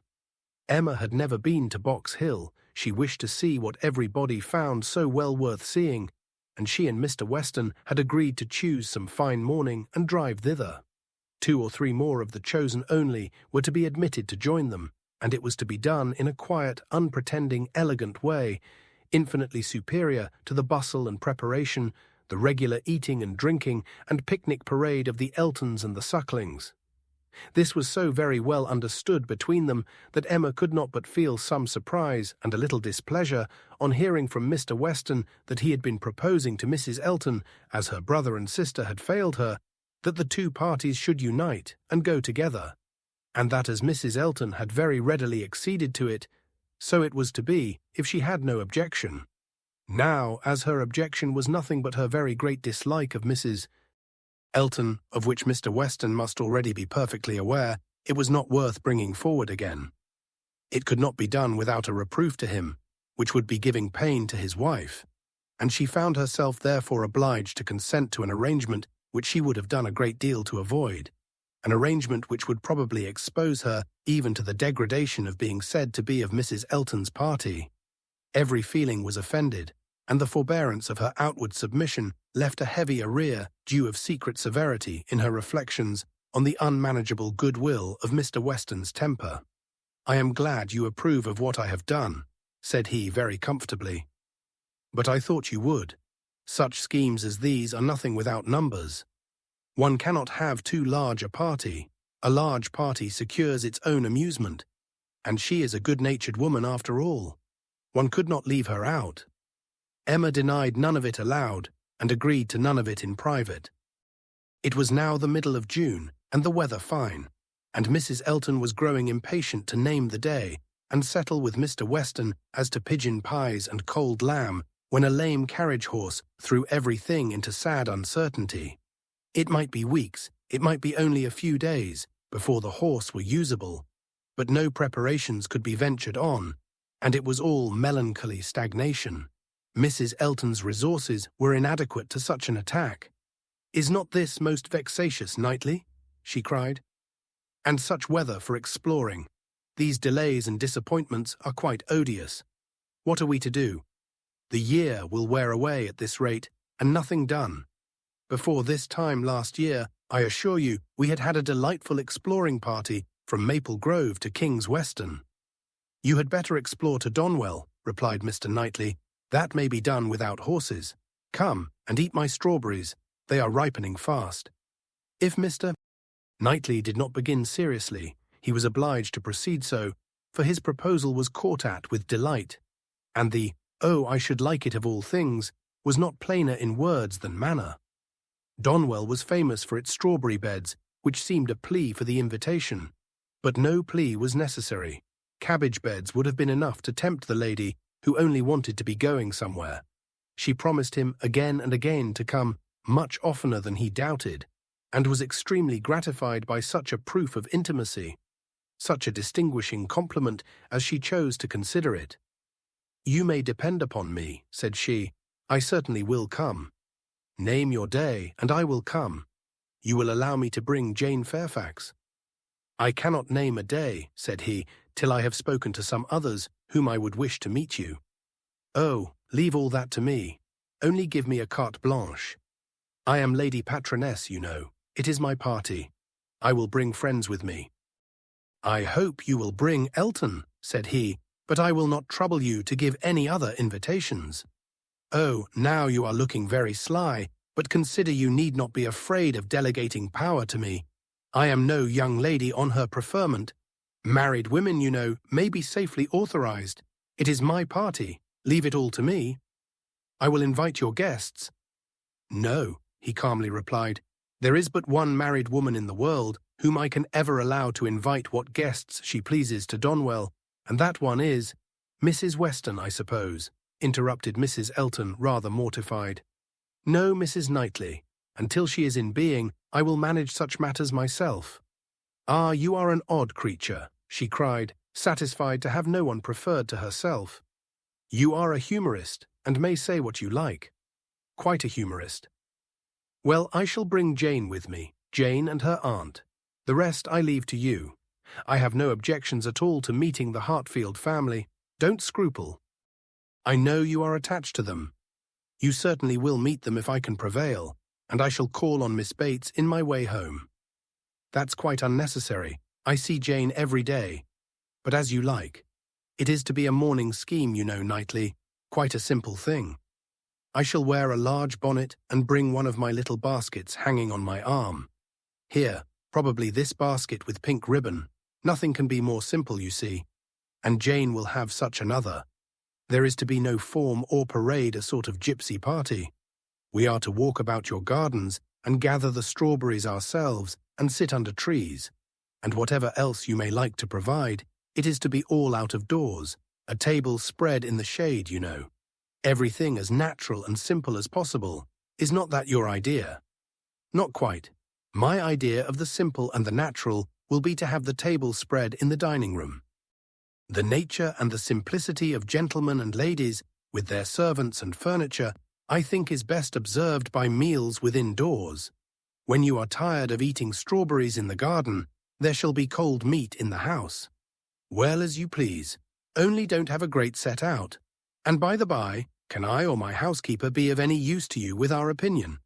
Pray be sincere, Knightley, if you wish me to talk to Mrs. Hodges or to inspect anything. I have not the least wish for it, I thank you.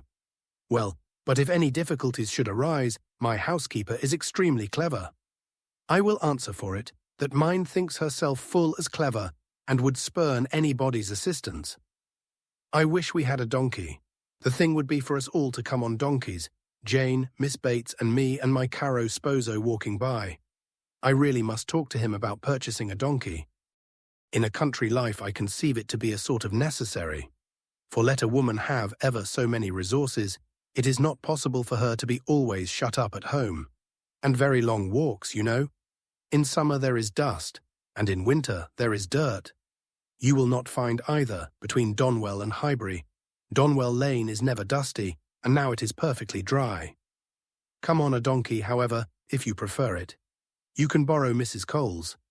I would wish everything to be as much to your taste as possible. That I am sure you would. Indeed, I do you justice, my good friend. Under that peculiar sort of dry, blunt manner, I know you have the warmest heart. As I tell Mr. E., you are a thorough humorist. Yes, believe me, Knightley, I am fully sensible of your attention to me in the whole of this scheme. You have hit upon the very thing to please me. Mr. Knightley had another reason for avoiding a table in the shade. He wished to persuade Mr. Woodhouse as well as Emma to join the party, and he knew that to have any of them sitting down out of doors to eat would inevitably make him ill. Mr. Woodhouse must not, under the specious pretence of a morning drive and an hour or two spent at Donwell, be tempted away to his misery. He was invited on good faith. No lurking horrors were to upbraid him for his easy credulity. He did consent. He had not been at Donwell for 2 years. Some very fine morning, he and Emma and Harriet could go very well, and he could sit still with Mrs. Weston while the dear girls walked about the gardens. He did not suppose they could be damp now in the middle of the day. He should like to see the old house again exceedingly, and should be very happy to meet Mr. and Mrs. Elton and any other of his neighbours. He could not see any objection at all to his and Emma's and Harriet's going there some very fine morning. He thought it very well done of Mr. Knightley to invite them, very kind and sensible, much cleverer than dining out. He was not fond of dining out. Mr. Knightley was fortunate in everybody's most ready concurrence. The invitation was everywhere so well received that it seemed as if, like Mrs. Elton, they were all taking the scheme as a particular compliment to themselves.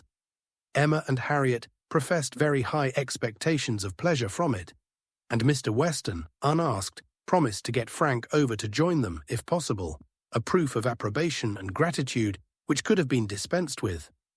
Mr. Knightley was then obliged to say that he should be glad to see him, and Mr. Weston engaged to lose no time in writing, and spare no arguments to induce him to come.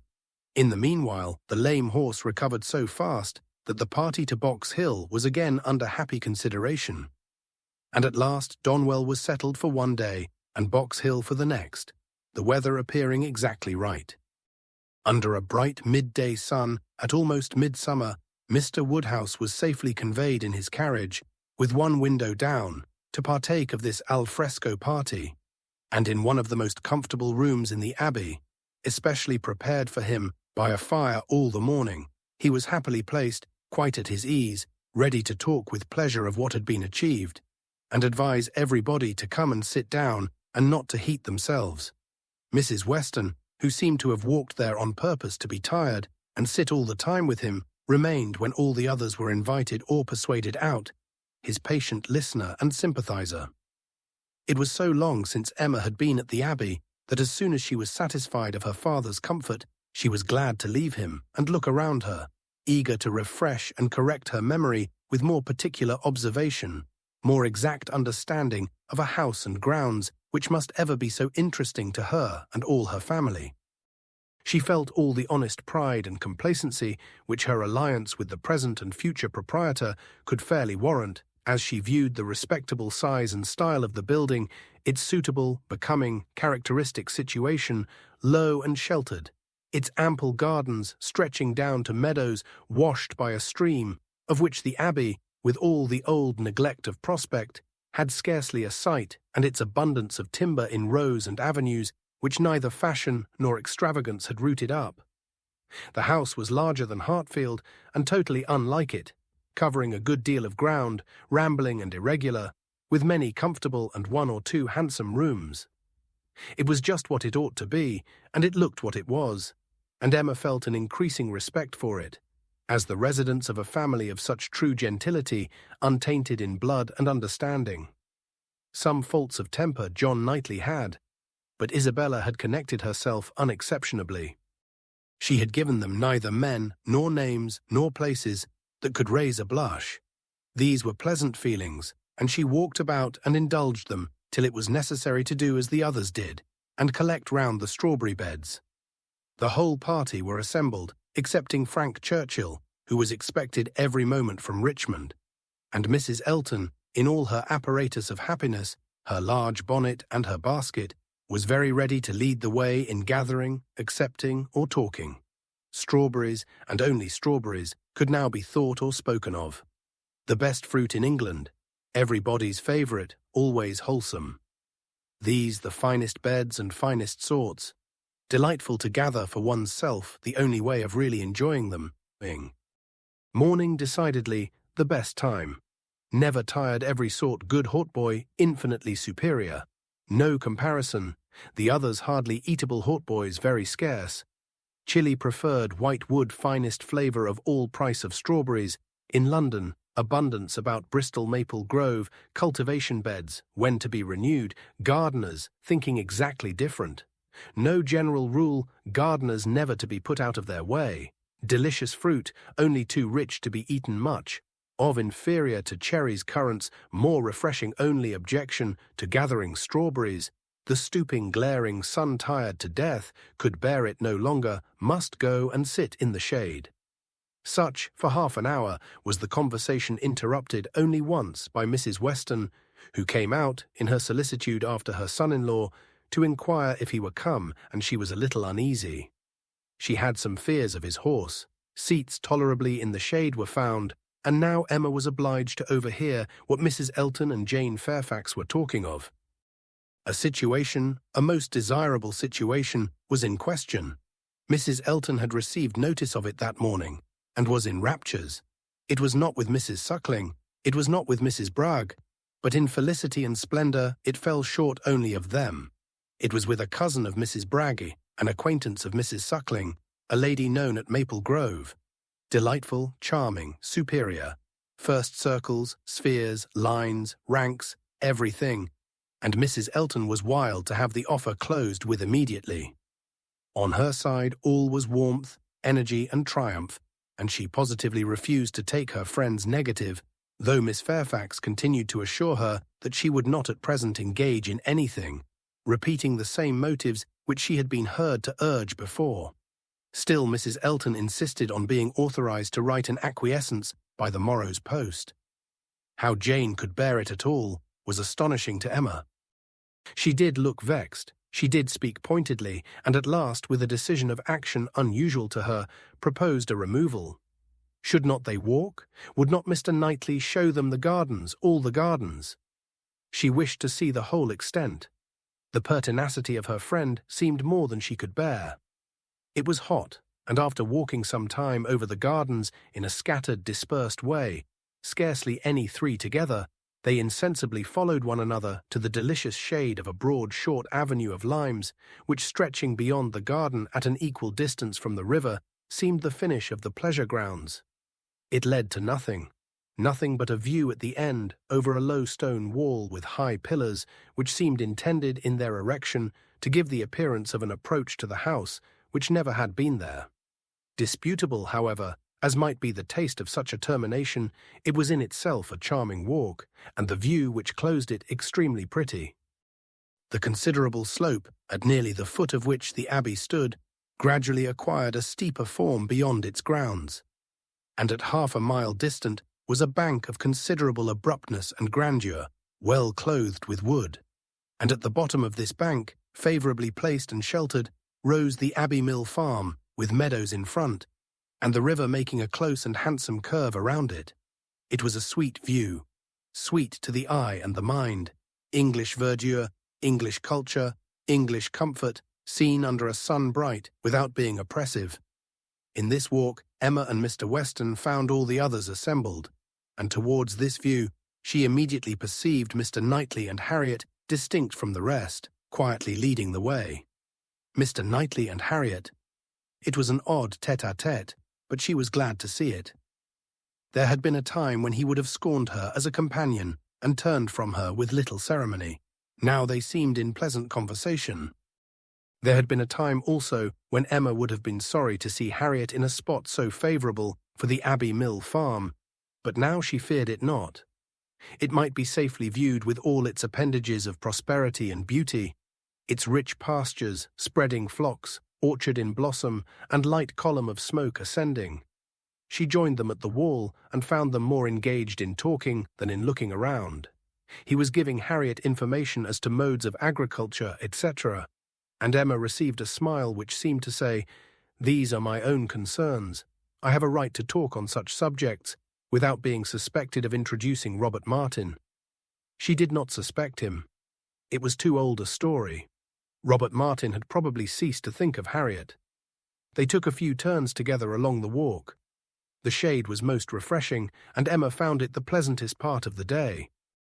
The next remove was to the house. They must all go in and eat. And they were all seated and busy, and still Frank Churchill did not come. Mrs. Weston looked and looked in vain. His father would not own himself uneasy, and laughed at her fears. But she could not be cured of wishing that he would part with his black mare. He had expressed himself as to coming, with more than common certainty. His aunt was so much better that he had not a doubt of getting over to them. Mrs. Churchill's state, however, as many were ready to remind her, was liable to such sudden variation as might disappoint her nephew in the most reasonable dependence, and Mrs. Weston was at last persuaded to believe, or to say, that it must be by some attack of Mrs. Churchill that he was prevented coming. Emma looked at Harriet while the point was under consideration. She behaved very well, and betrayed no emotion. The cold repast was over, and the party were to go out once more to see what had not yet been seen. The old Abbey fish ponds. Perhaps get as far as the clover, which was to be begun cutting on the morrow, or at any rate have the pleasure of being hot and growing cool again. Mr. Woodhouse, who had already taken his little round in the highest part of the gardens, where no damps from the river were imagined even by him, stirred no more, and his daughter resolved to remain with him, that Mrs. Weston might be persuaded away by her husband to the exercise and variety which her spirits seemed to need. Mr. Knightley had done all in his power for Mr. Woodhouse's entertainment. Books of engravings, drawers of medals, cameos, corals, shells, and every other family collection within his cabinets had been prepared for his old friend to while away the morning, and the kindness had perfectly answered. Mr. Woodhouse had been exceedingly well amused. Mrs. Weston had been showing them all to him, and now he would show them all to Emma, fortunate in having no other resemblance to a child than in a total want of taste for what he saw, for he was slow, constant, and methodical. Before this second looking over was begun, however, Emma walked into the hall for the sake of a few moments' free observation of the entrance and ground plot of the house, and was hardly there when Jane Fairfax appeared, coming quickly in from the garden, and with a look of escape. Little expecting to meet Miss Woodhouse so soon, there was a start at first, but Miss Woodhouse was the very person she was in quest of. "Will you be so kind," said she, "when I am missed, as to say that I am gone home? I am going this moment. My aunt is not aware how late it is, nor how long we have been absent. But I am sure we shall be wanted, and I am determined to go directly. I have said nothing about it to anybody. It would only be giving trouble and distress. Some are gone to the ponds, and some to the lime walk. Till they all come in, I shall not be missed, and when they do, will you have the goodness to say that I am gone? Certainly, if you wish it. But you are not going to walk to Highbury alone. Yes. What should hurt me? I walk fast. I shall be at home in 20 minutes. But it is too far, indeed it is, to be walking quite alone. Let my father's servant go with you. Let me order the carriage. It can be round in 5 minutes. Thank you, but on no account. I would rather walk. And for me to be afraid of walking alone, I, who may so soon have to guard others. She spoke with great agitation, and Emma very feelingly replied, That can be no reason for your being exposed to danger now. I must order the carriage. The heat even would be danger. You are fatigued already. I am, she answered. I am fatigued, but it is not the sort of fatigue quick walking will refresh me. Miss Woodhouse, we all know at times what it is to be wearied in spirits. Mine, I confess, are exhausted. The greatest kindness you can show me will be to let me have my own way, and only say that I am gone when it is necessary. Emma had not another word to oppose. She saw it all, and entering into her feelings, promoted her quitting the house immediately, and watched her safely off with the zeal of a friend. Her parting look was grateful, and her parting words, "Oh, Miss Woodhouse, the comfort of being sometimes alone," seemed to burst from an overcharged heart, and to describe somewhat of the continual endurance to be practiced by her, even towards some of those who loved her best. Such a home indeed, such an aunt, said Emma as she turned back into the hall again. I do pity you. And the more sensibility you betray of their just horrors, the more I shall like you. Jane had not been gone a quarter of an hour, and they had only accomplished some views of St. Mark's Place, Venice, when Frank Churchill entered the room. Emma had not been thinking of him. She had forgotten to think of him, but she was very glad to see him. Mrs. Weston would be at ease. The black mare was blameless. They were right who had named Mrs. Churchill as the cause. He had been detained by a temporary increase of illness in her, a nervous seizure which had lasted some hours, and he had quite given up every thought of coming till very late.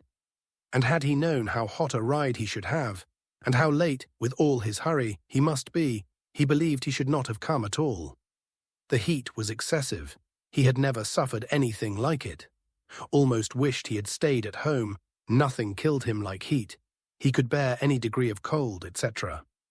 But heat was intolerable, and he sat down, at the greatest possible distance from the slight remains of Mr. Woodhouse's fire, looking very deplorable. You will soon be cooler if you sit still, said Emma. As soon as I am cooler, I shall go back again. I could very ill be spared, but such a point had been made of my coming. You will all be going soon, I suppose, the whole party breaking up. I met one as I came, madness in such weather, absolute madness. Emma listened and looked, and soon perceived that Frank Churchill's state might be best defined by the expressive phrase of being out of humour. Some people were always cross when they were hot. Such might be his constitution, and as she knew that eating and drinking were often the cure of such incidental complaints, she recommended his taking some refreshment. He would find abundance of everything in the dining-room, and she humanely pointed out the door. No, he should not eat. He was not hungry. It would only make him hotter. In 2 minutes, however, he relented in his own favour, and muttering something about spruce beer, walked off. Emma returned all her attention to her father, saying in secret, I am glad I have done being in love with him. I should not like a man who is so soon discomposed by a hot morning. Harriet's sweet, easy temper will not mind it. He was gone long enough to have had a very comfortable meal, and came back all the better grown, quite cool and, with good manners, like himself, able to draw a chair close to them, take an interest in their employment, and regret, in a reasonable way, that he should be so late.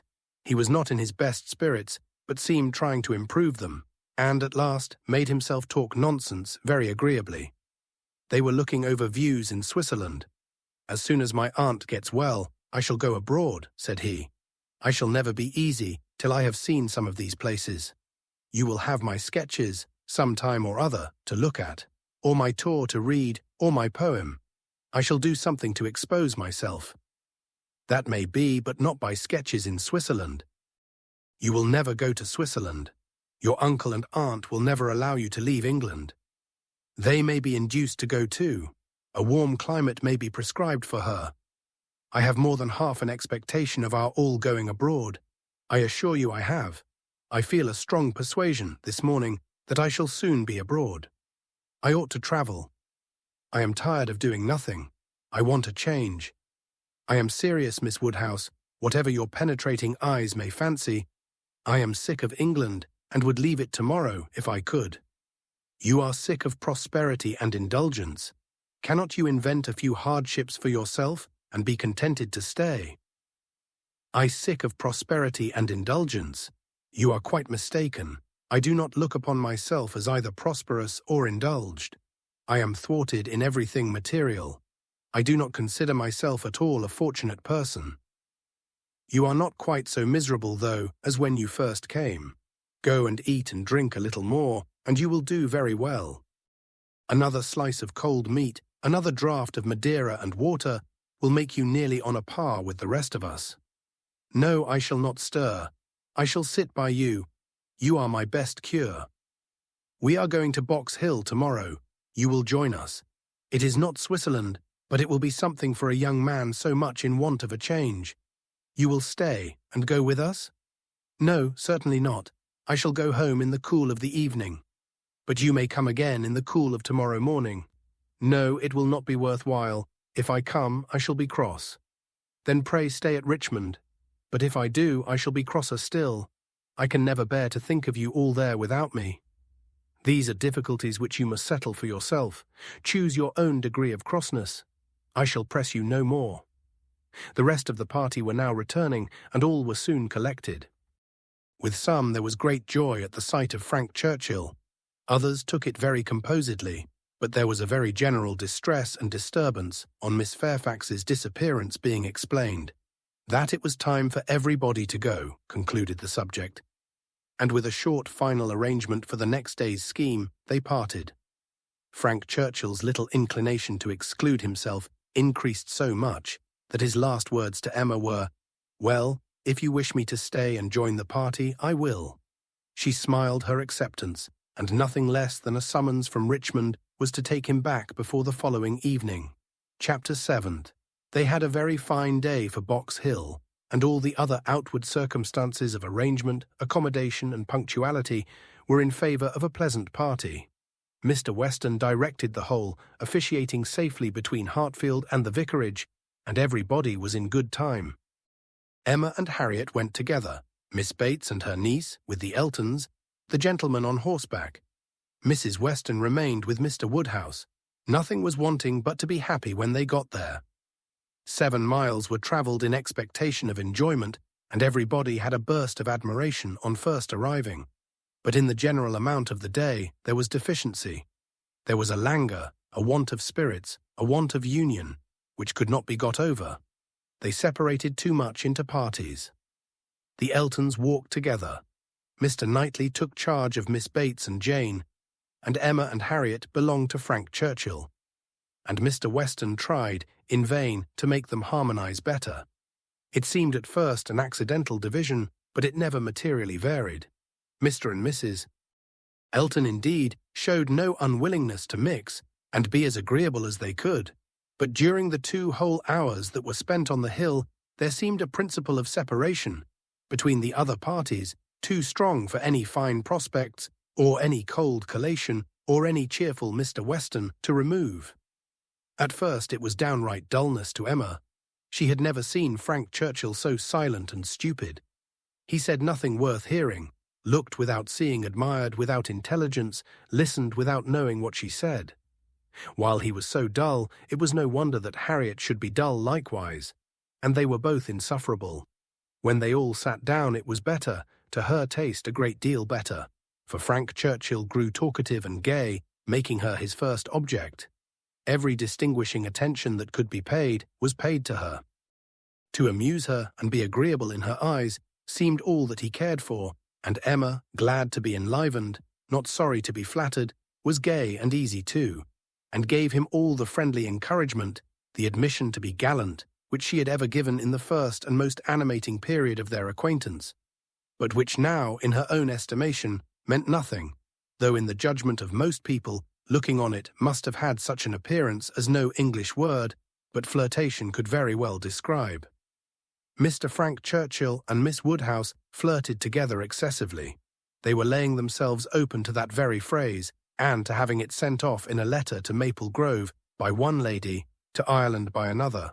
Not that Emma was gay and thoughtless from any real felicity, it was rather because she felt less happy than she had expected. She laughed because she was disappointed, and though she liked him for his attentions and thought them all, whether in friendship, admiration, or playfulness, extremely judicious, they were not winning back her heart. She still intended him for her friend. "How much I am obliged to you," said he, "for telling me to come today. If it had not been for you, I should certainly have lost all the happiness of this party. I had quite determined to go away again. Yes, you were very cross, and I do not know what about, except that you were too late for the best strawberries. I was a kinder friend than you deserved. But you were humble. You begged hard to be commanded to come. Don't say I was cross. I was fatigued. The heat overcame me. It is hotter today, not to my feelings. I am perfectly comfortable today. You are comfortable because you are under command. Your command? Yes. Perhaps I intended you to say so, but I meant self-command. You had, somehow or other, broken bounds yesterday and run away from your own management. But today you are got back again, and as I cannot be always with you, it is best to believe your temper under your own command rather than mine. It comes to the same thing. I can have no self-command without a motive. You order me, whether you speak or not, and you can be always with me. You are always with me. Dating from 3 o'clock yesterday. My perpetual influence could not begin earlier, or you would not have been so much out of humour before. 3 o'clock yesterday. That is your date. I thought I had seen you first in February. Your gallantry is really unanswerable. But, lowering her voice, nobody speaks except ourselves, and it is rather too much to be talking nonsense for the entertainment of 7 silent people. I say nothing of which I am ashamed, replied he with lively impudence. I saw you first in February. Let everybody on the hill hear me if they can. Let my accent swell to Mickleham on one side and Dorking on the other. I saw you first in February. And then whispering, our companions are excessively stupid. What shall we do to rouse them? Any nonsense will serve. They shall talk. Ladies and gentlemen, I am ordered by Miss Woodhouse, who, wherever she is, presides, to say that she desires to know what you are all thinking of. Some laughed and answered good-humouredly. Miss Bates said a great deal.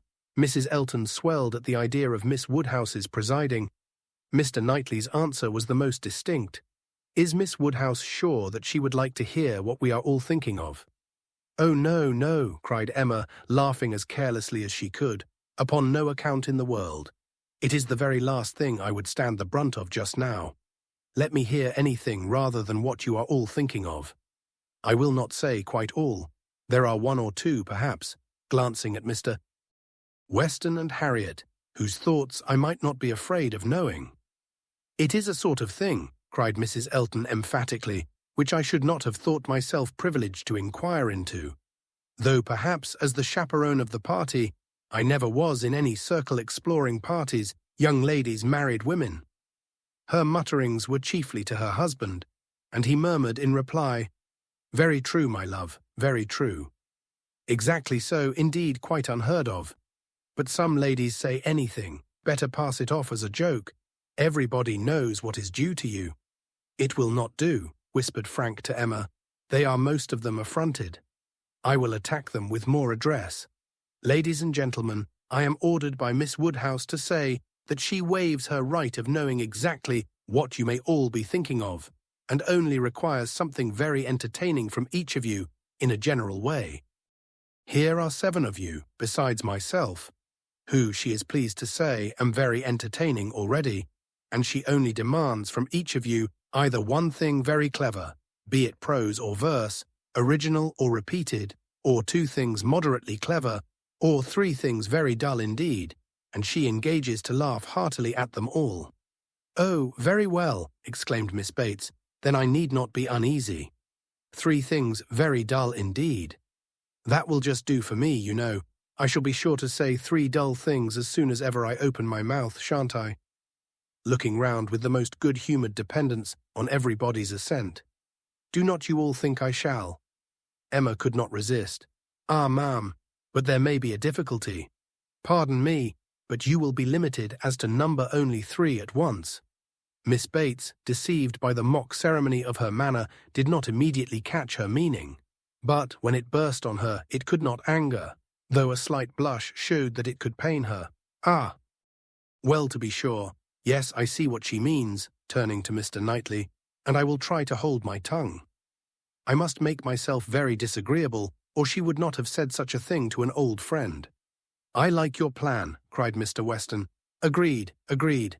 I will do my best. I am making a conundrum. How will a conundrum reckon? Low, I am afraid, sir, very low, answered his son, but we shall be indulgent, especially to anyone who leads the way. No, no, said Emma, it will not reckon low.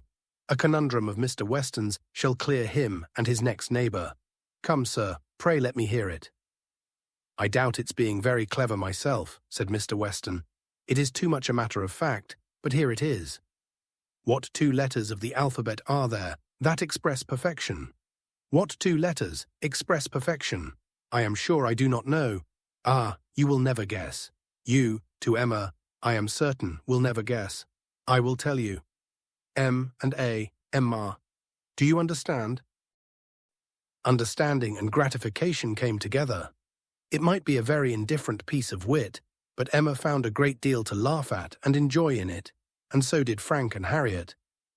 It did not seem to touch the rest of the party equally. Some looked very stupid about it, and Mr. Knightley gravely said, "This explains the sort of clever thing that is wanted, and Mr. Weston has done very well for himself. But he must have knocked up everybody else. Perfection should not have come quite so soon." "Oh, for myself, I protest I must be excused," said Mrs. Elton. "I really cannot attempt. I am not at all fond of the sort of thing.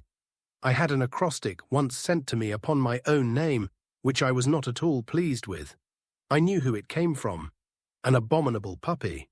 You know who I mean," nodding to her husband. "These kind of things are very well at Christmas, when one is sitting round the fire, but quite out of place, in my opinion, when one is exploring about the country in summer. Miss Woodhouse must excuse me. I am not one of those who have witty things at everybody's service. I do not pretend to be a wit. I have a great deal of vivacity in my own way, but I really must be allowed to judge when to speak and when to hold my tongue. Pass us, if you please, Mr. Churchill. Pass Mr. E., Knightley, Jane, and myself. We have nothing clever to say, not one of us." "Yes, yes, pray pass me," added her husband, with a sort of sneering consciousness. "I have nothing to say that can entertain Miss Woodhouse or any other young lady. An old married man, quite good for nothing. Shall we walk, Augusta?" "With all my heart. I am really tired of exploring so long on one spot. Come, Jane, take my other arm." Jane declined it, however, and the husband and wife walked off. "Happy couple," said Frank Churchill as soon as they were out of hearing. "How well they suit one another. Very lucky marrying as they did, upon an acquaintance formed only in a public place. They only knew each other, I think, a few weeks in Bath. Peculiarly lucky, for as to any real knowledge of a person's disposition that Bath or any public place can give, it is all nothing. There can be no knowledge. It is only by seeing women in their own homes, among their own set, just as they always are, that you can form any just judgment.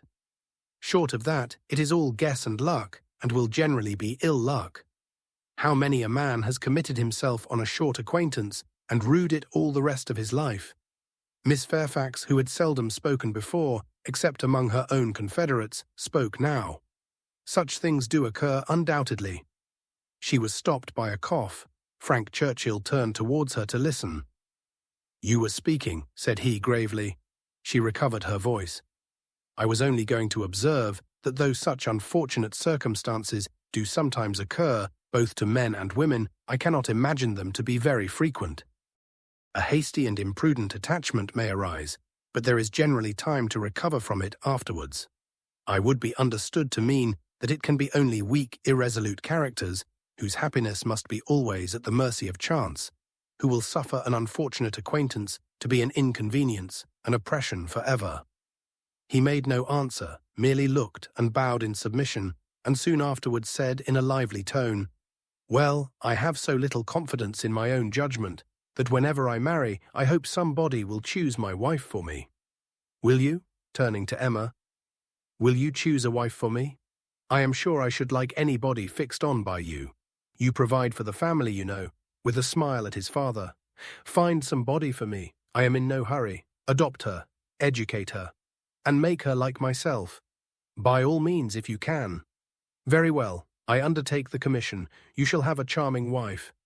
She must be very lively and have hazel eyes. I care for nothing else. I shall go abroad for a couple of years, and when I return, I shall come to you for my wife. Remember." Emma was in no danger of forgetting. It was a commission to touch every favourite feeling. Would not Harriet be the very creature described? Hazel eyes accepted, 2 years more might make her all that he wished. He might even have Harriet in his thoughts at the moment, who could say? Referring the education to her seemed to imply it. "Now, ma'am," said Jane to her aunt, "shall we join Mrs. Elton?" "If you please, my dear, with all my heart. I am quite ready. I was ready to have gone with her, but this will do just as well. We shall soon overtake her. There she is. No, that's somebody else. That's one of the ladies in the Irish car party, not at all like her. Well, I declare." They walked off, followed in half a minute by Mr. Knightley. Mr. Weston, his son Emma and Harriet only remained, and the young man's spirits now rose to a pitch almost unpleasant. Even Emma grew tired at last of flattery and merriment, and wished herself rather walking quietly about with any of the others, or sitting almost alone and quite unattended to, in tranquil observation of the beautiful views beneath her. The appearance of the servants looking out for them to give notice of the carriages was a joyful sight, and even the bustle of collecting and preparing to depart, and the solicitude of Mrs. Elton to have her carriage first, were gladly endured in the prospect of the quiet drive home which was to close the very questionable enjoyments of this day of pleasure. Such another scheme, composed of so many ill-assorted people, she hoped never to be betrayed into again. While waiting for the carriage, she found Mr. Knightley by her side. He looked around, as if to see that no one were near, and then said, "Emma, I must once more speak to you as I have been used to do. A privilege rather endured than allowed, perhaps, but I must still use it. I cannot see you acting wrong without a remonstrance. How could you be so unfeeling to Miss Bates? How could you be so insolent in your wit to a woman of her character, age, and situation? Emma, I had not thought it possible." Emma recollected, blushed, was sorry, but tried to laugh it off.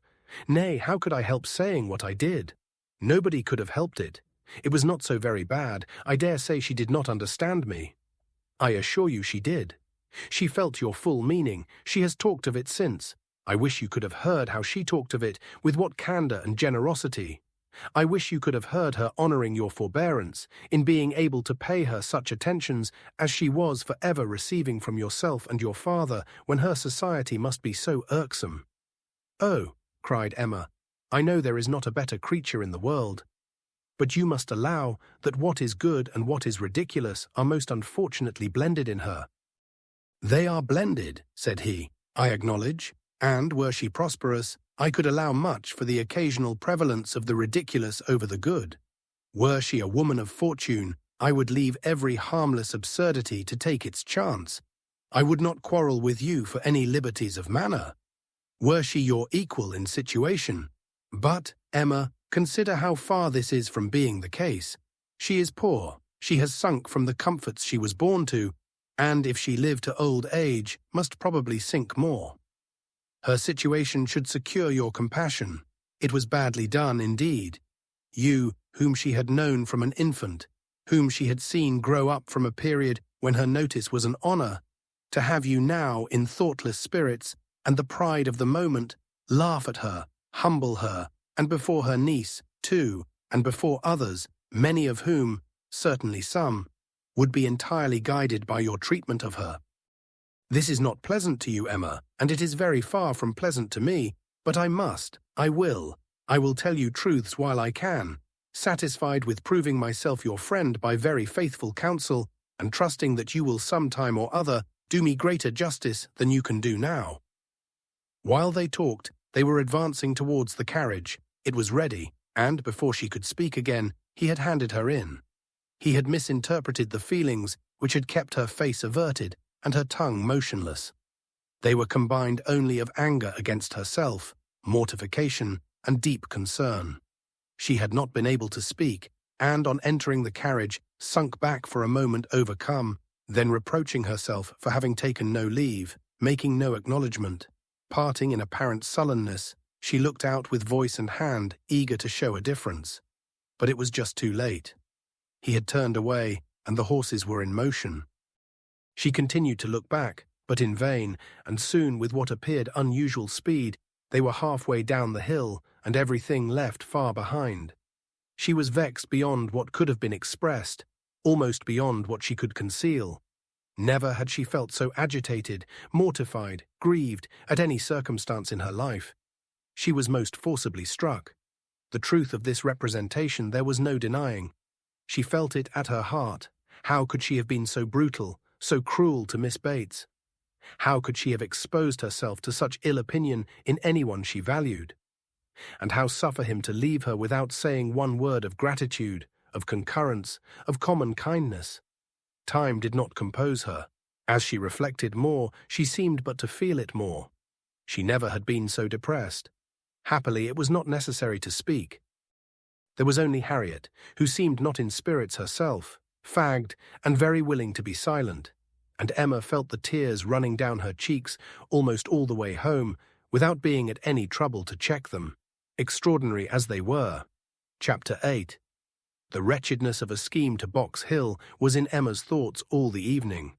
How it might be considered by the rest of the party she could not tell. They, in their different homes and their different ways, might be looking back on it with pleasure, but in her view it was a morning more completely misspent, more totally bare of rational satisfaction at the time, and more to be abhorred in recollection than any she had ever passed. A whole evening of backgammon with her father was felicity to it. There, indeed, lay real pleasure, for there she was giving up the sweetest hours of the 24 to his comfort, and feeling that, unmerited as might be the degree of his fond affection and confiding esteem, she could not, in her general conduct, be open to any severe reproach. As a daughter, she hoped she was not without a heart. She hoped no one could have said to her, "How could you be so unfeeling to your father?" I will tell you truths while I can. Miss Bates should never again, no, never, if attention in future could do away the past, she might hope to be forgiven. She had been often remiss, her conscience told her so, remiss perhaps, more in thought than fact, scornful, ungracious. But it should be so no more. In the warmth of true contrition she would call upon her the very next morning, and it should be the beginning, on her side, of a regular, equal, kindly intercourse. She was just as determined when the morrow came, and went early, that nothing might prevent her. It was not unlikely, she thought, that she might see Mr. Knightley in her way, or perhaps he might come in while she were paying her visit. She had no objection. She would not be ashamed of the appearance of the penitence, so justly and truly hers. Her eyes were towards Donwell as she walked, but she saw him not. The ladies were all at home. She had never rejoiced at the sound before, nor ever before entered the passage, nor walked up the stairs, with any wish of giving pleasure, but in conferring obligation, or of deriving it, except in subsequent ridicule. There was a bustle on her approach, a good deal of moving and talking. She heard Miss Bates's voice. Something was to be done in a hurry. The maid looked frightened and awkward, hoped she would be pleased to wait a moment, and then ushered her in too soon. The aunt and niece seemed both escaping into the adjoining room. Jane she had a distinct glimpse of, looking extremely ill, and before the door had shut them out, she heard Miss Bates saying, "Well, my dear, I shall say you are laid down upon the bed, and I am sure you are ill enough."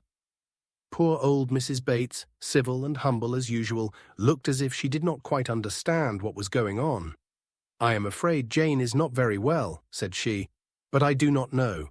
They tell me she is well. "I dare say my daughter will be here presently, Miss Woodhouse.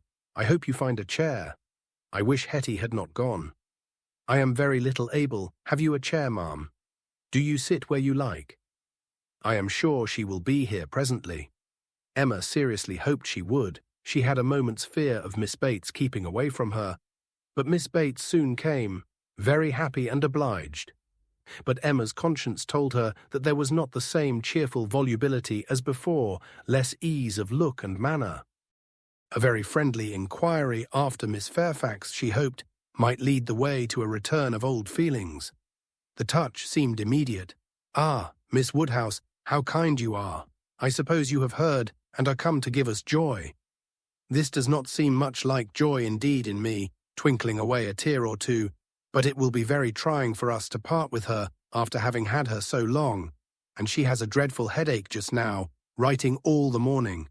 Such long letters, you know, to be written to Colonel Campbell and Mrs. Dixon. "My dear," said I, "you will blind yourself." For tears were in her eyes perpetually. One cannot wonder. It is a great change, and though she is amazingly fortunate, such a situation, I suppose, as no young woman before ever met with on first going out. Do not think us ungrateful, Miss Woodhouse, for such surprising good fortune, again dispersing her tears. But poor dear soul, if you were to see what a headache she has. When one is in great pain, you know one cannot feel any blessing quite as it may deserve. She is as low as possible. To look at her, nobody would think how delighted and happy she is to have secured such a situation. You will excuse her not coming to you. She is not able. She is gone into her own room. I want her to lie down upon the bed." "My dear," said I shall say you are laid down upon the bed. But however, she is not. She is walking about the room. But now that she has written her letters, she says she shall soon be well. She will be extremely sorry to miss seeing you, Miss Woodhouse, but your kindness will excuse her. You were kept waiting at the door. I was quite ashamed, but somehow there was a little bustle, for it so happened that we had not heard the knock. Until you were on the stairs, we did not know anybody was coming. "It is only Mrs. Cole," said I, "depend upon it. Nobody else would come so early." "Well," said she, "it must be born some time or other, and it may as well be now." But then Patty came in and said it was you. "Oh," said I, "it is Miss Woodhouse. I am sure you will like to see her." "I can see nobody," said she, and up she got, and would go away. And that was what made us keep you waiting, and extremely sorry and ashamed we were. "If you must go, my dear," said I, "you must, and I will say you are laid down upon the bed." Emma was most sincerely interested. Her heart had been long growing kinder towards Jane, and this picture of her present sufferings acted as a cure of every former ungenerous suspicion, and left her nothing but pity. And the remembrance of the less just and less gentle sensations of the past obliged her to admit that Jane might very naturally resolve on seeing Mrs. Cole or any other steady friend when she might not bear to see herself. She spoke as she felt, with earnest regret and solicitude, sincerely wishing that the circumstances which she collected from Miss Bates to be now actually determined on might be as much for Miss Fairfax's advantage and comfort as possible. It must be a severe trial to them all. She had understood it was to be delayed till Colonel Campbell's return. "So very kind," replied Miss Bates, "but you are always kind." There was no bearing such an always. And to break through her dreadful gratitude, Emma made the direct inquiry of, "Where, may I ask, is Miss Fairfax going?" To a Mrs. Smallridge, charming woman, most superior, to have the charge of her 3 little girls, delightful children. Impossible that any situation could be more replete with comfort, if we except, perhaps, Mrs. Suckling's own family and Mrs. Bragg's. But Mrs. Smallridge is intimate with both, and in the very same neighbourhood, lives only 4 miles from Maple Grove. Jane will be only 4 miles from Maple Grove. Mrs. Elton, I suppose, has been the person to whom Miss Fairfax owes— Yes, our good Mrs. Elton, the most indefatigable true friend. She would not take a denial, she would not let Jane say no, for when Jane first heard of it, it was the day before yesterday, the very morning we were at Donwell, When Jane first heard of it, she was quite decided against accepting the offer, and for the reasons you mention, exactly as you say, she had made up her mind to close with nothing till Colonel Campbell's return, and nothing should induce her to enter into any engagement at present, and so she told Mrs. Elton over and over again, and I am sure I had no more idea that she would change her mind. But that good Mrs. Elton, whose judgment never fails her, saw farther than I did. It is not everybody that would have stood out in such a kind way as she did and refused to take Jane's answer, but she positively declared she would not write any such denial yesterday. As Jane wished her, she would wait, and sure enough, yesterday evening it was all settled that Jane should go. Quite a surprise to me. I had not the least idea. Jane took Mrs. Elton aside and told her at once that upon thinking over the advantages of Mrs. Smallridge's situation, she had come to the resolution of accepting it. I did not know a word of it till it was all settled. You spent the evening with Mrs. Elton? Yes, all of us. Mrs. Elton would have us come. It was settled so, upon the hill, while we were walking about with Mr. Knightley. You must all spend your evening with us, said she. I positively must have you all come. Mr. Knightley was there too, was he? No, not Mr. Knightley. He declined it from the first, and though I thought he would come, because Mrs. Elton declared she would not let him off, he did not. But my mother and Jane and I were all there, and a very agreeable evening we had. Such kind friends, you know, Miss Woodhouse, one must always find agreeable, though everybody seemed rather fagged after the morning's party. Even pleasure, you know, is fatiguing, and I cannot say that any of them seemed very much to have enjoyed it. However, I shall always think it a very pleasant party, and feel extremely obliged to the kind friends who included me in it. Miss Fairfax, I suppose, though you were not aware of it, had been making up her mind the whole day. I dare say she had. Whenever the time may come, it must be unwelcome to her and all her friends, but I hope her engagement will have every alleviation that is possible. I mean, as to the character and manners of the family. Thank you, dear Miss Woodhouse. Yes, indeed, there is everything in the world that can make her happy in it. Except the Sucklings and Bragges, there is not such another nursery establishment, so liberal and elegant, in all Mrs. Elton's acquaintance. Mrs. Smallridge, a most delightful woman, a style of living almost equal to Maple Grove, and as to the children, except the little Sucklings and little Bragges, there are not such elegant, sweet children anywhere. Jane will be treated with such regard and kindness. It will be nothing but pleasure, a life of pleasure. And her salary. I really cannot venture to name her salary to you, Miss Woodhouse. Even you, used as you are to great sums, would hardly believe that so much could be given to a young person like Jane.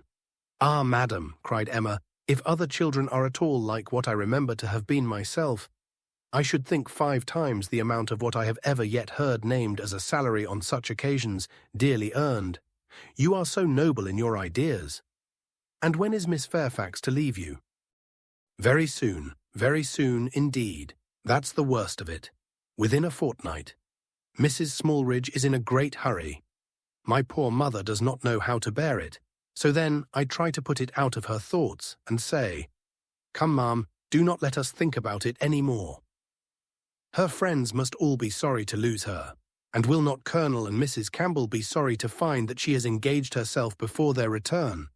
Yes, Jane says she is sure they will, but yet this is such a situation as she cannot feel herself justified in declining. I was so astonished when she first told me what she had been saying to Mrs. Elton, and when Mrs. Elton at the same moment came congratulating me upon it. It was before tea. No, it could not be before tea, because we were just going to cards, and yet it was before tea, because I remember thinking, oh, no, now I recollect, now I have it. Something happened before tea, but not that. Mr. Elton was called out of the room before tea. Old John Abdy's son wanted to speak with him. Poor old John, I have a great regard for him. He was clerk to my poor father 27 years, and now, poor old man, he is bedridden and very poorly with the rheumatic gout in his joints. I must go and see him today. And so will Jane, I am sure, if she gets out at all. And poor John's son came to talk to Mr. Elton about relief from the parish. He is very well to do himself, you know, being headman at the Crown, ostler, and everything of that sort, but still he cannot keep his father without some help. And so, when Mr. Elton came back, he told us what John Ostler had been telling him, and then it came out about the chaise having been sent to Randalls to take Mr. Frank Churchill to Richmond. That was what happened before tea. It was after tea that Jane spoke to Mrs. Elton. Miss Bates would hardly give Emma time to say how perfectly new this circumstance was to her, but as without supposing it possible that she could be ignorant of any of the particulars of Mr. Frank Churchill's going, she proceeded to give them all. It was of no consequence. What Mr. Elton had learned from the ostler on the subject, being the accumulation of the ostler's own knowledge and the knowledge of the servants at Randalls, was that a messenger had come over from Richmond soon after the return of the party from Box Hill, which messenger, however, had been no more than was expected, and that Mr. Churchill had sent his nephew a few lines, containing, upon the whole, a tolerable account of Mrs. Churchill, and only wishing him not to delay coming back beyond the next morning early, but that Mr. Frank Churchill, having resolved to go home directly, without waiting at all, and his horse seeming to have got a cold, Tom had been sent off immediately for the Crown chaise, and the ostler had stood out and seen it pass by, the boy going a good pace and driving very steady. There was nothing in all this either to astonish or interest, and it caught Emma's attention only as it united with the subject which already engaged her mind. The contrast between Mrs. Churchill's importance in the world and Jane Fairfax's struck her. One was everything, the other nothing, and she sat musing on the difference of woman's destiny, and quite unconscious on what her eyes were fixed, till roused by Miss Bates's saying, I see what you are thinking of, the pianoforte. What is to become of that? Very true, poor dear Jane was talking of it just now. You must go, said she. You and I must part. You will have no business here. Let it stay, however, said she. Give it house-room till Colonel Campbell comes back. I shall talk about it to him. He will settle for me. He will help me out of all my difficulties. And to this day, I do believe, she knows not whether it was his present or his daughter's. Now Emma was obliged to think of the pianoforte, and the remembrance of all her former fanciful and unfair conjectures was so little pleasing that she soon allowed herself to believe her visit had been long enough, and with a repetition of everything that she could venture to say of the good wishes which she really felt, took leave. Chapter 9. Emma's pensive meditations as she walked home were not interrupted. But on entering the parlour, she found those who must rouse her. Mr. Knightley and Harriet had arrived during her absence, and were sitting with her father. Mr. Knightley immediately got up, and in a manner decidedly graver than usual said, I would not go away without seeing you, but I have no time to spare, and therefore must now be gone directly. I am going to London to spend a few days with John and Isabella. Have you anything to send or say, besides the love, which nobody carries? Nothing at all. But is not this a sudden scheme? Yes, rather I have been thinking of it some little time. Emma was sure he had not forgiven her. He looked unlike himself. Time, however, she thought, would tell him that they ought to be friends again. While he stood, as if meaning to go, but not going, her father began his inquiries. Well, my dear, and did you get there safely? And how did you find my worthy old friend and her daughter? I dare say they must have been very much obliged to you for coming. Dear Emma has been to call on Mrs. and Miss Bates, Mr. Knightley, as I told you before. She is always so attentive to them. Emma's colour was heightened by this unjust praise, and with a smile and shake of the head, which spoke much, she looked at Mr. Knightley. It seemed as if there were an instantaneous impression in her favour, as if his eyes received the truth from hers, and all that had passed of good in her feelings were at once caught and honoured. He looked at her with a glow of regard. She was warmly gratified, and in another moment still more so, by a little movement of more than common friendliness on his part. He took her hand. Whether she had not herself made the first motion, she could not say. She might, perhaps, have rather offered it. But he took her hand, pressed it, and certainly was on the point of carrying it to his lips, when, from some fancy or other, he suddenly let it go. Why he should feel such a scruple, why he should change his mind when it was all but done, she could not perceive. He would have judged better, she thought, if he had not stopped. The intention, however, was indubitable, and whether it was that his manners had in general so little gallantry, or however else it happened, but she thought nothing became him more. It was with him of so simple, yet so dignified a nature. She could not but recall the attempt with great satisfaction, it spoke such perfect amity. He left them immediately afterwards, gone in a moment. He always moved with the alertness of a mind which could neither be undecided nor dilatory, but now he seemed more sudden than usual in his disappearance. Emma could not regret her having gone to Miss Bates, but she wished she had left her 10 minutes earlier. It would have been a great pleasure to talk over Jane Fairfax's situation with Mr. Knightley. Neither would she regret that he should be going to Brunswick Square, for she knew how much his visit would be enjoyed, but it might have happened at a better time, and to have had longer notice of it would have been pleasanter. They parted thorough friends, however. She could not be deceived as to the meaning of his countenance and his unfinished gallantry. It was all done to assure her that she had fully recovered his good opinion. He had been sitting with them half an hour, she found. It was a pity that she had not come back earlier, in the hope of diverting her father's thoughts from the disagreeableness of Mr. Knightley's going to London, and going so suddenly, and going on horseback, which she knew would be all very bad. Emma communicated her news of Jane Fairfax, and her dependence on the effect was justified. It supplied a very useful check, interested without disturbing him. He had long made up his mind to Jane Fairfax's going out as governess, and could talk of it cheerfully, but Mr. Knightley's going to London had been an unexpected blow. "I am very glad indeed, my dear, to hear she is to be so comfortably settled. Mrs. Elton is very good-natured and agreeable, and I dare say her acquaintance are just what they ought to be.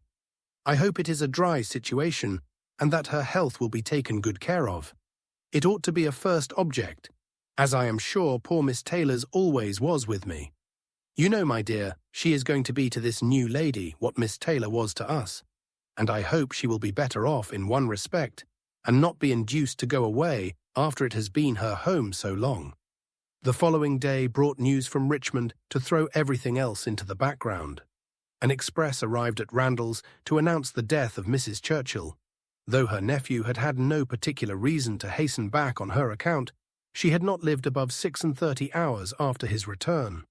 A sudden seizure of a different nature from anything foreboded by her general state had carried her off after a short struggle. The great Mrs. Churchill was no more. It was felt as such things must be felt. Everybody had a degree of gravity and sorrow, tenderness towards the departed, solicitude for the surviving friends, and, in a reasonable time, curiosity to know where she would be buried. Goldsmith tells us that when lovely woman stoops to folly, she has nothing to do but to die. And when she stoops to be disagreeable, it is equally to be recommended as a clearer of ill fame. Mrs. Churchill, after being disliked at least 25 years, was now spoken of with compassionate allowances. In one point she was fully justified. She had never been admitted before to be seriously ill. The event acquitted her of all the fancifulness and all the selfishness of imaginary complaints. Poor Mrs. Churchill! No doubt she had been suffering a great deal, more than anybody had ever supposed, and continual pain would try the temper. It was a sad event, a great shock, with all her faults. What would Mr. Churchill do without her? Mr. Churchill's loss would be dreadful indeed. Mr. Churchill would never get over it. Even Mr. Weston shook his head and looked solemn and said, "Ah, poor woman, who would have thought it?" and resolved that his mourning should be as handsome as possible. And his wife sat sighing and moralizing over her broad hems with a commiseration and good sense, true and steady. How it would affect Frank was among the earliest thoughts of both. It was also a very early speculation with Emma.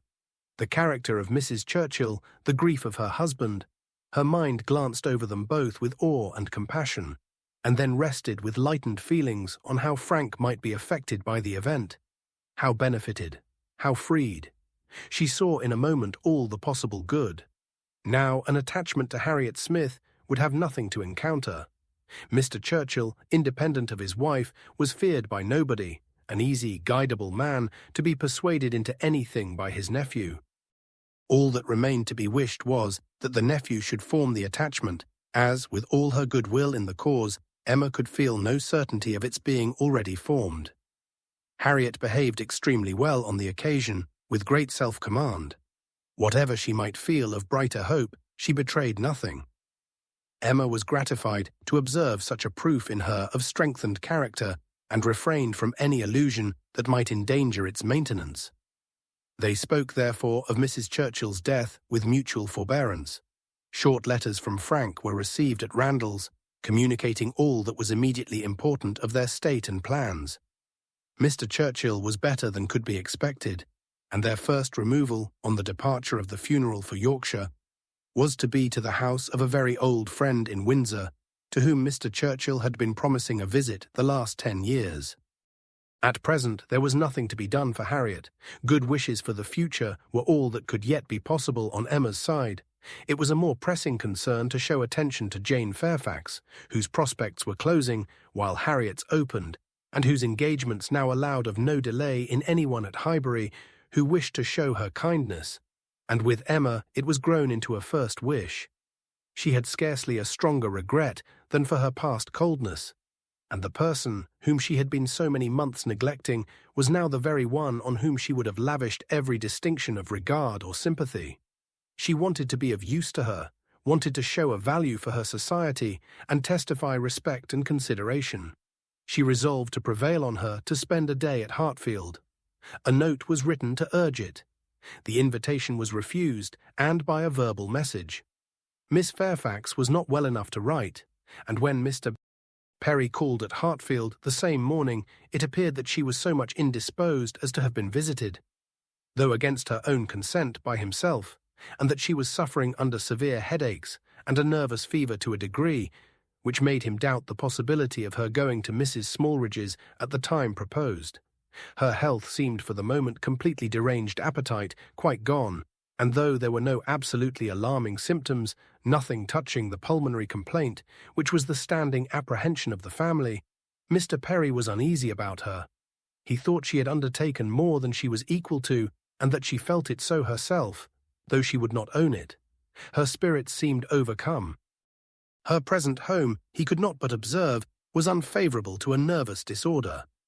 Confined always to one room, he could have wished it otherwise, and her good aunt, though his very old friend, he must acknowledge to be not the best companion for an invalid of that description.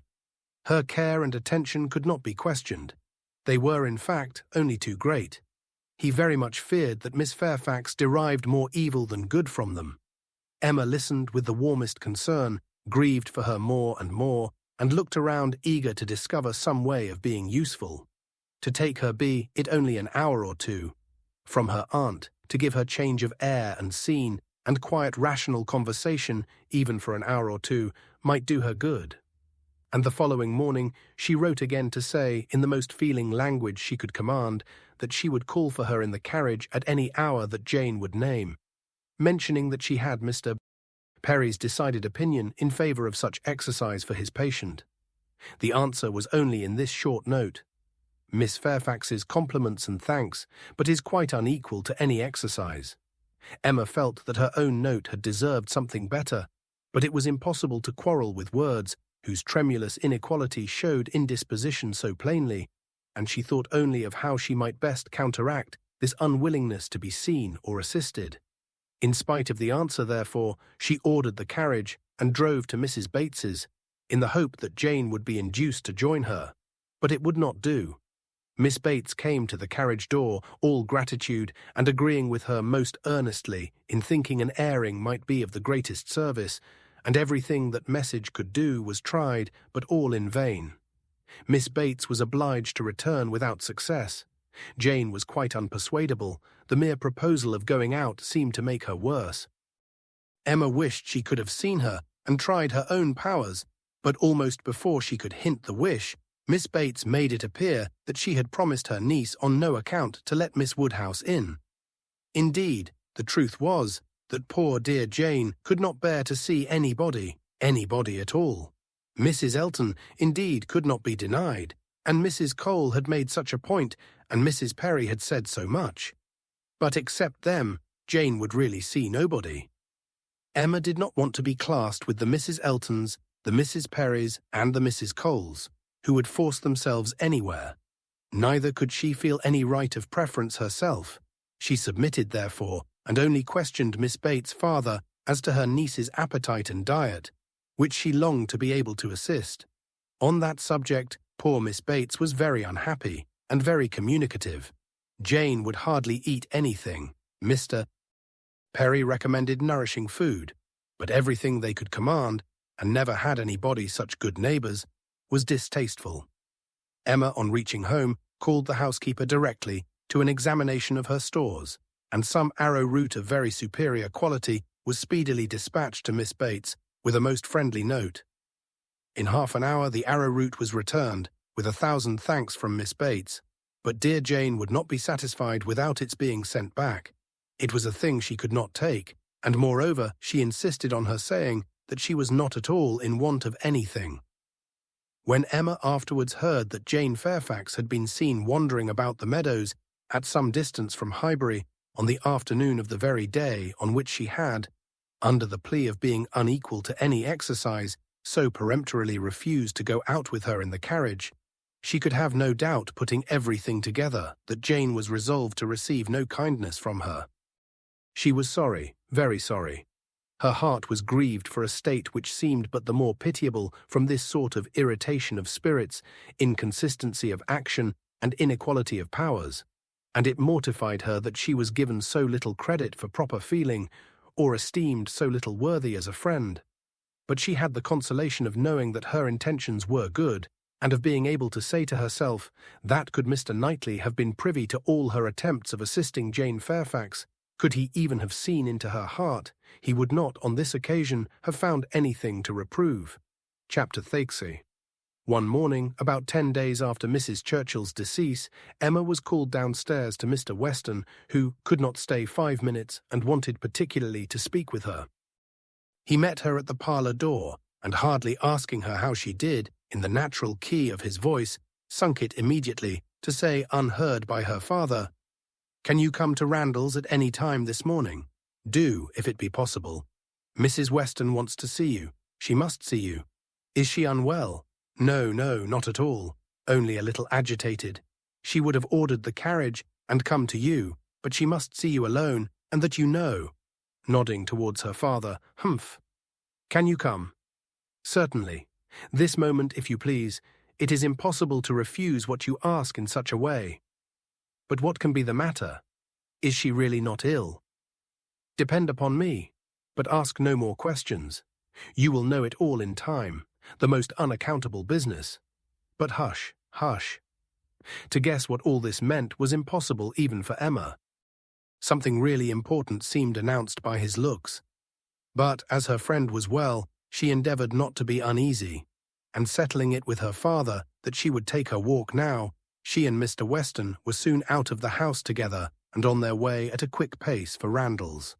"Now," said Emma, when they were fairly beyond the sweep gates, "now, Mr. Weston, do let me know what has happened." No, he gravely replied. "Don't ask me. I promised my wife to leave it all to her. She will break it to you better than I can. Do not be impatient, Emma. It will all come out too soon." "Break it to me," cried Emma, standing still with terror. "Good God! Mr. Weston, tell me at once.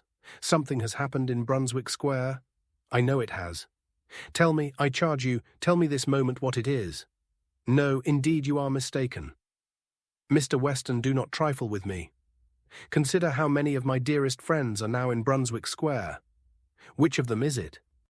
I charge you by all that is sacred not to attempt concealment." "Upon my word, Emma." "Your word. Why not your honour? Why not say upon your honour that it has nothing to do with any of them? Good heavens! What can be to be broke to me that does not relate to one of that family?" "Upon my honour," said he very seriously, "it does not. It is not in the smallest degree connected with any human being of the name of Knightley." Emma's courage returned, and she walked on. "I was wrong," he continued, "in talking of its being broke to you. I should not have used the expression. In fact, it does not concern you. It concerns only myself. That is, we hope. Humph.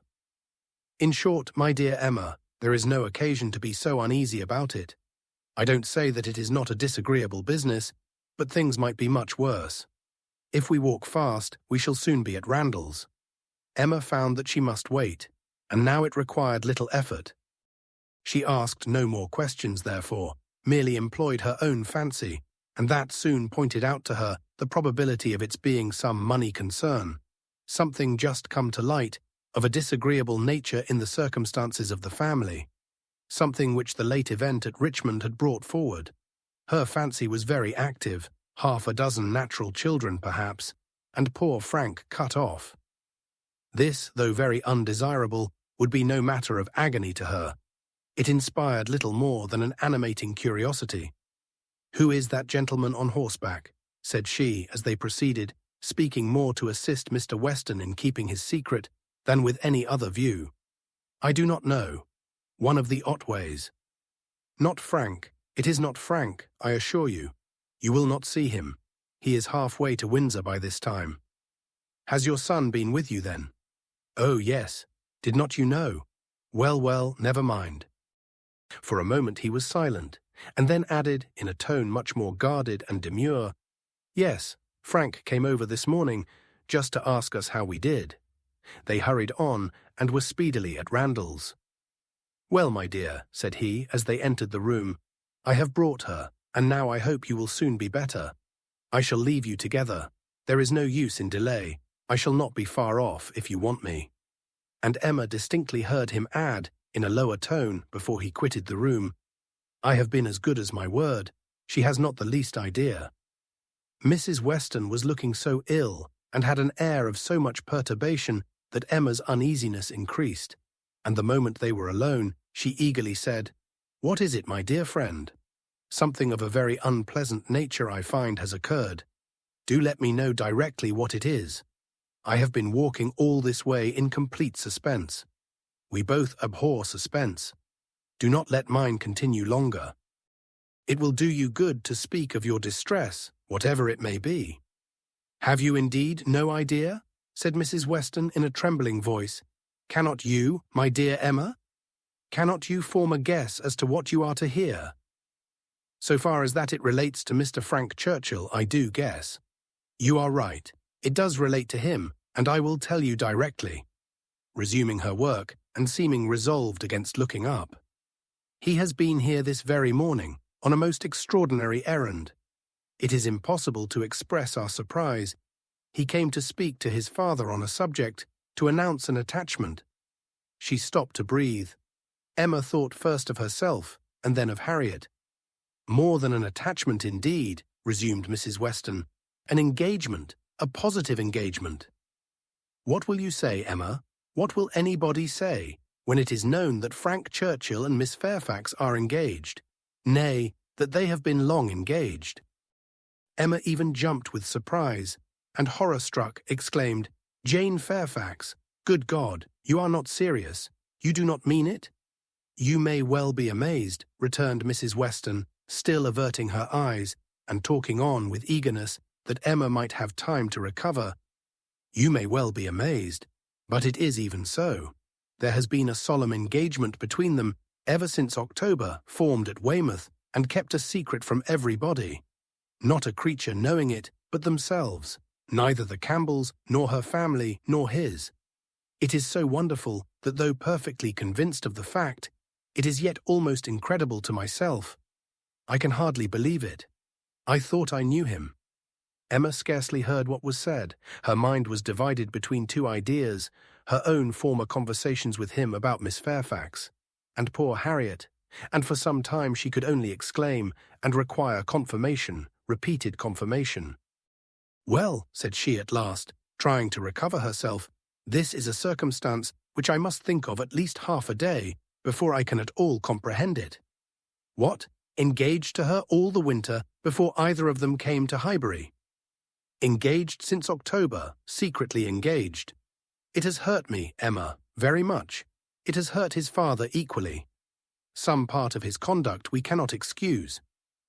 Emma pondered a moment and then replied, "I will not pretend not to understand you, and to give you all the relief in my power, be assured that no such effect has followed his attentions to me, as you are apprehensive of." Mrs. Weston looked up, afraid to believe, but Emma's countenance was as steady as her words. "That you may have less difficulty in believing this boast of my present perfect indifference," she continued, "I will farther tell you that there was a period in the early part of our acquaintance when I did like him, when I was very much disposed to be attached to him, nay, was attached, and how it came to cease is perhaps the wonder. Fortunately, however, it did cease. I have really for some time past, for at least these 3 months, cared nothing about him. You may believe me, Mrs. Weston. This is the simple truth." Mrs. Weston kissed her with tears of joy, and when she could find utterance, assured her that this protestation had done her more good than anything else in the world could do. "Mr. Weston will be almost as much relieved as myself," said she. "On this point, we have been wretched. It was our darling wish that you might be attached to each other, and we were persuaded that it was so. Imagine what we have been feeling on your account. I have escaped, and that I should escape may be a matter of grateful wonder to you and myself, but this does not acquit him, Mrs. Weston, and I must say that I think him greatly to blame. What right had he to come among us with affection and faith engaged, and with manners so very disengaged?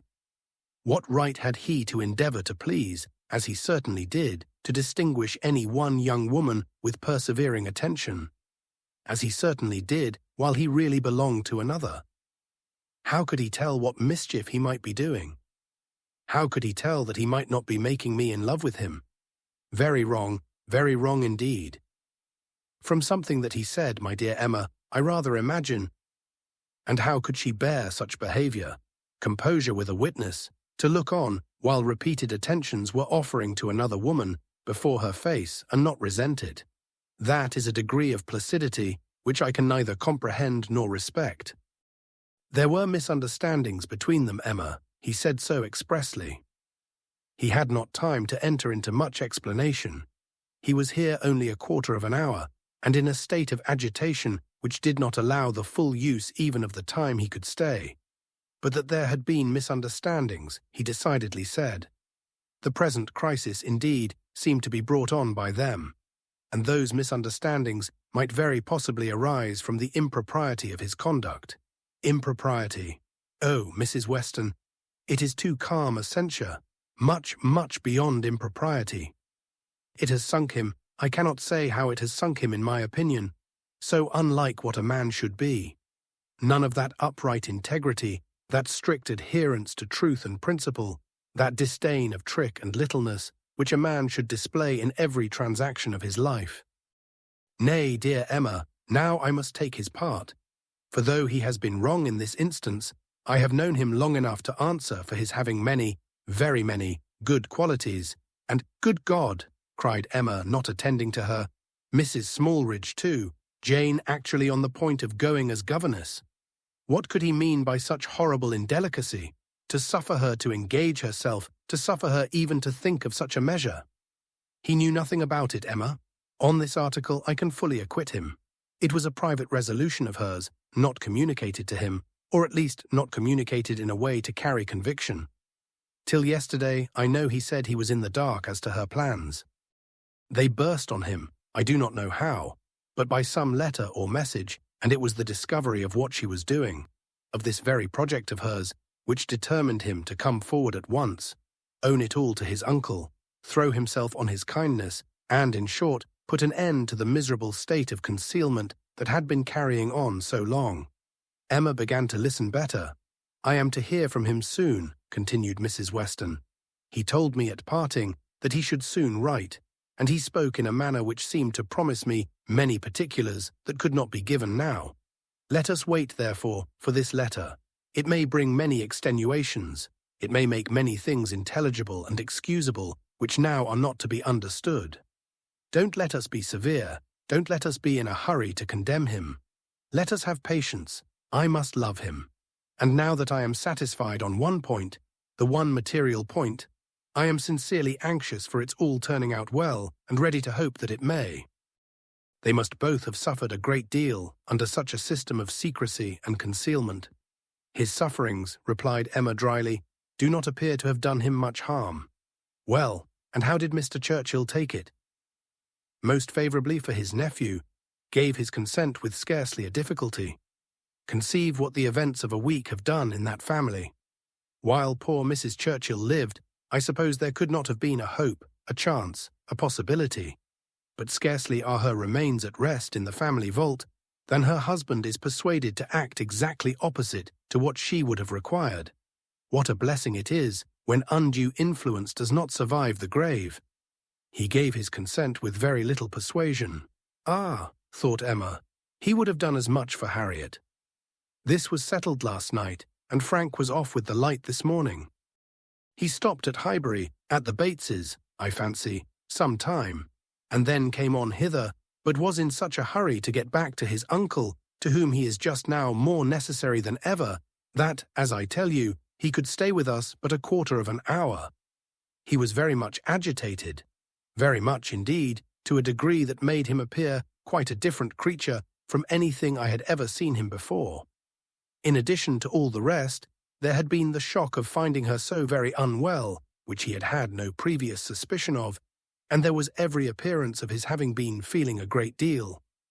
And do you really believe the affair to have been carrying on with such perfect secrecy? The Campbells, the Dixons, did none of them know of the engagement? Emma could not speak the name of Dixon without a little blush. None, not one. He positively said that it had been known to no being in the world but their two selves. Well, said Emma, I suppose we shall gradually grow reconciled to the idea, and I wish them very happy, but I shall always think it a very abominable sort of proceeding. What has it been but a system of hypocrisy and deceit, espionage and treachery? To come among us with professions of openness and simplicity, and such a league in secret to judge us all. Here have we been, the whole winter and spring, completely duped, fancying ourselves all on an equal footing of truth and honour, with two people in the midst of us who may have been carrying round, comparing and sitting in judgment on sentiments and words that were never meant for both to hear. They must take the consequence if they have heard each other spoken of in a way not perfectly agreeable. I am quite easy on that head, replied Mrs. Weston. I am very sure that I never said anything of either to the other which both might not have heard. You are in luck. Your only blunder was confined to my ear, when you imagined a certain friend of ours in love with the lady.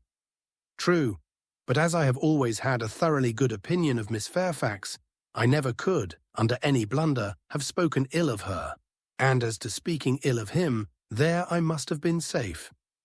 At this moment, Mr. Weston appeared at a little distance from the window, evidently on the watch.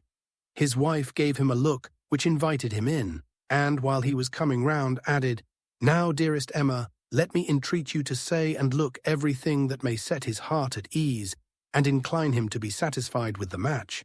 Let us make the best of it, and indeed almost everything may be fairly said in her favour. It is not a connection to gratify, but if Mr. Churchill does not feel that, why should we? And it may be a very fortunate circumstance for him, for Frank, I mean, that he should have attached himself to a girl of such steadiness of character and good judgment as I have always given her credit for, and still am disposed to give her credit for, in spite of this one great deviation from the strict rule of right. And how much may be said in her situation for even that error. Much indeed, cried Emma feelingly. If a woman can ever be excused for thinking only of herself, it is in a situation like Jane Fairfax's. Of such, one may almost say that the world is not theirs, nor the world's law. She met Mr. Weston on his entrance, with a smiling countenance, exclaiming, A very pretty trick you have been playing me, upon my word. This was a device, I suppose, to sport with my curiosity and exercise my talent of guessing. But you really frightened me. I thought you had lost half your property, at least. And here, instead of its being a matter of condolence, it turns out to be one of congratulation. I congratulate you, Mr. Weston, with all my heart, on the prospect of having one of the most lovely and accomplished young women in England for your daughter. A glance or two between him and his wife convinced him that all was as right as this speech proclaimed, and its happy effect on his spirits was immediate. His air and voice recovered their usual briskness. He shook her heartily and gratefully by the hand, and entered on the subject in a manner to prove that he now only wanted time and persuasion to think the engagement no very bad thing. His companions suggested only what could palliate imprudence or smooth objections. And by the time they had talked it all over together, and he had talked it all over again with Emma in their walk back to Hartfield, he was become perfectly reconciled and not far from thinking it the very best thing that Frank could possibly have done.